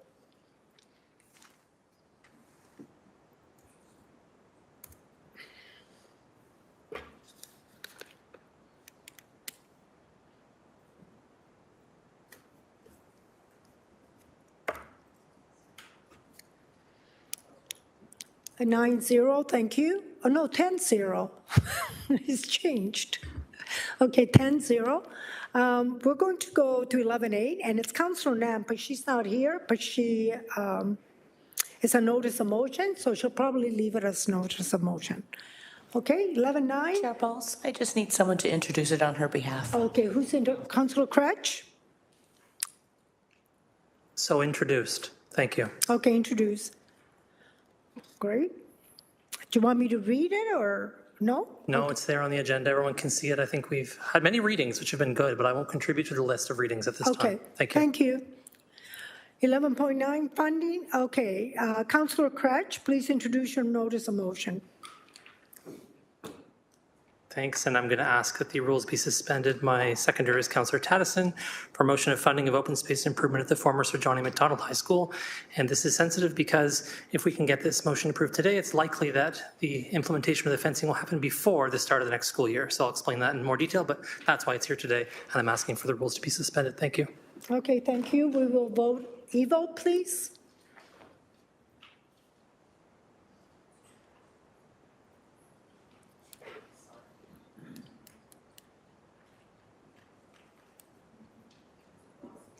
I didn't, oh, I did get it. Okay, I was looking up there. All right, 10-0, thank you. Okay, Councillor Cratch, please introduce your motion then. Thanks. Moved by myself, seconded by Councillor Tattison. It's for funding of improving the space at Sir Johnny Macdonald. And so I think it's important to spend a few seconds here to talk about this. Seemingly, people don't really have a full sense of what's going on with this property. I hear probably about this, apart from Jamesville, I probably hear about this from people saying, hey, why isn't this property being used for housing and homelessness? Why aren't we doing something with this property, councillor? Why aren't you just getting right down there and just telling everybody what to do and getting it done? My response is, we don't own the property. The province does. And in fact, the school board, through an application process that exists, a portal to the province, has put in four applications to the province to use this property since it became designated surplus, and each one of those 4 applications has been squarely denied. Those applications were for things like moving the Hess Street Public School, elementary school, across the road, rebuilding a new school so with better, a little bit bigger, better equipment, these kinds of things, more access to play space. Also, a community hub was suggested. We had the Hamilton Community Foundation and the City of Hamilton as partners on the last one. So there's been a ton of effort put in here by the City of Hamilton, the school board, community organizations, and the province has said again 4 times, no, we're not going to do it. At AMO last year, I had the opportunity to sit across from the minister responsible and brought this up. And I think it's really important to say that Even the minister before that had said so in the media. Oh, there's this land in Hamilton, the Sir Johnny Macdonald lands, and we're going to do something about it. Again, the province refuses to move on it. In the meantime, it's owned by the school board. The school board can do things with it. So I've been working for the last, I think, almost 3 years and having conversations with the school board about, so what can we do here? So first we had a discussion about the different applications, and I learned about the details about those applications. And then we talked about, is there potential to put a fifth application in? What does the window look like for that? So there is the potential to put a fifth application in, apparently, which will be coming in the future. In the meantime, what I'm faced with when I talk to parents from the school council, when you walk in the area, is you look at Hess Street Elementary School and it's just asphalt. There's no play space for kids. So my question routinely for a while has been, but can't we do something with this land? If the school is in disrepair, if it's in a state of affairs that we can't access the school or use the school property for any kind of housing things, can we do something with the field? And so the answer was, yeah, we can.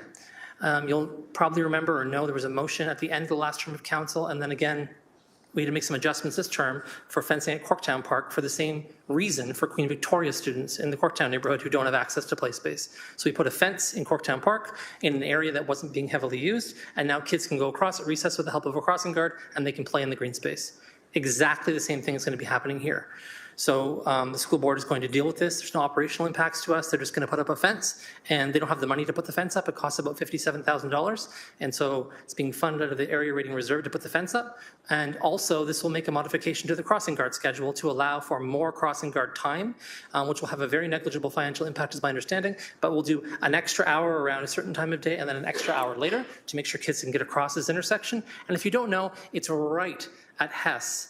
Right, we're Hess and York, right? So there's that weird triangle where you turn on Queen Street. It's extremely, extremely busy. So having the crossing guard was essential for the school board to want to support this. And so I want to thank some people at the school board who helped with this for sure. Ward 2 trustee Sabrina DeHab and I have been working on this since day one. So I want to thank her for, first and foremost, just trying to move this forward. We tried all kinds of things. Maybe we should bring a motion to the school board. Maybe we should do this, that, and the other. And thankful to some of the staff over there, including Matthew Gerard, who said, look, we can put a fence up. I'll send you the invoice information that the city requires for the fence to make sure it's all bona fide, and then you can give us the funding and we can do the fence installation. So thanks to Matthew Gerard for that, and thanks to the chair there who also attended some of our meetings. And so it's been going on for a while now. But also really want to thank Director Cynthia Graham, Legislative Coordinator Carrie McIntosh, and managers James Buffett and Steve Malloy, because I just sort of dropped this last week being like, hey, I finally got the answer from the school board. Can we get this motion to happen? And they took care of the rest. So just very grateful, because getting it in for May means it's very likely we'll have it in before September starts. If we waited till the next PW meeting, it wouldn't have been likely in time. So fingers crossed. Anyways, I think it's a good news story. I think it's a way to use this land until the province finally decides what it's going to do with it. So kids have an active place to play. I think all kids deserve that. And most of our downtown schools, especially in Ward 2 anyways, don't have access to that kind of play space. So I think this is really wonderful and a good news story. Thank you. Okay.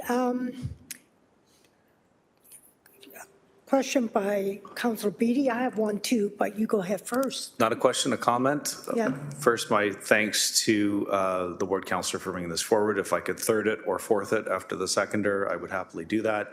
I was a part of the school board that made that initial submission to the province in 2017. I served as vice chair, and I'm keenly aware, I spent a lot of time downtown during the school review process that the board undertook, the limitations at the Hess Street school facility, and this is a really, really creative idea. It's kind of like one of those, duh, why didn't we do it before moments, but very, very appreciative for finally giving the students at Hess the type of outdoor amenity space that nearly every other student within our city enjoys, and I just can't say enough good things about this, and happily support it. Thank you. Can I the chair to Councillor Francis? My question is, and I think it's great advocacy, I think it's great, wonderful. Is there any liability to the city of Hamilton having kids play there? Is there supervision? Well, how does it all fold out? I'm not a lawyer. Can I start with that? But I'll briefly respond by just saying that this property is owned by the school board in the province, so it's not city property, which is why we are paying the costs to install the fencing, but they're responsible for contracting the fence. They're doing all the work themselves. We're literally just funding this opportunity. If anything, the city is reducing liability by providing a crossing guard. That's optional, but this is not city land, so we don't have liability over the land. Okay, I just wanted to understand that, and I think it's great. So you're basically doing the fence, you know, and the school board has all the other responsibility. That's clear? Thank you. Okay, I'll take the chair back. All right, so we're going to evo on this matter.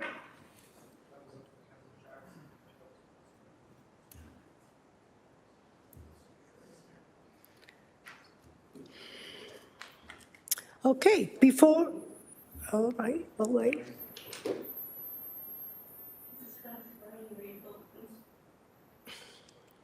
See there? So it's 10-0. Congratulations, I think it's great, wonderful. Before we close, I think Councillor Francis would like to say something. Yeah, sorry, I made an error on my motion 11.4. Apologies. I do have a unique ward. A third of my ward does not have access to area rating funds in Stony Creek. I used accidentally here. I work with staff on this motion, not blaming staff, just I should have caught this in time, that the Ward 5 Capital Reinvestment Reserve 108055 can only be used for the Hamilton side of my ward. So I have to have that changed to the CP minor maintenance Ward 5 account 40319111605. If I can do that. Is that something I need to have a motion to do, or can that be changed by the clerks? No motion required. That's an editorial change, Councillor. Okay, thank you. Apologies for that. All right, thank you. Okay, well, we are at the time, there's no further business, so the meeting is adjourned at 4, Councillor Wilson, I didn't see your hand. No, I raised it. Okay. Lately. I just, Chair, I just wanted to extend my gratitude and sadness that this will be, I believe, the last PW meeting being attended by the other Maureen Cousin-Heath, and such a great leader for transit. Those of us who believe in all aspects of transit had a great deal of confidence in the vision that she was able to apply to the HSR. And I wish her all the best. Sad to see her go, but thank you very much for your public service. Thank you. I told Marie I didn't know if I wanted to congratulate her. We were saddened that you're leaving. So all the best to you, though. Thank you. Okay, so 4:30, it's 4:31 now, but thank you. Have a nice afternoon, and we will see you tomorrow.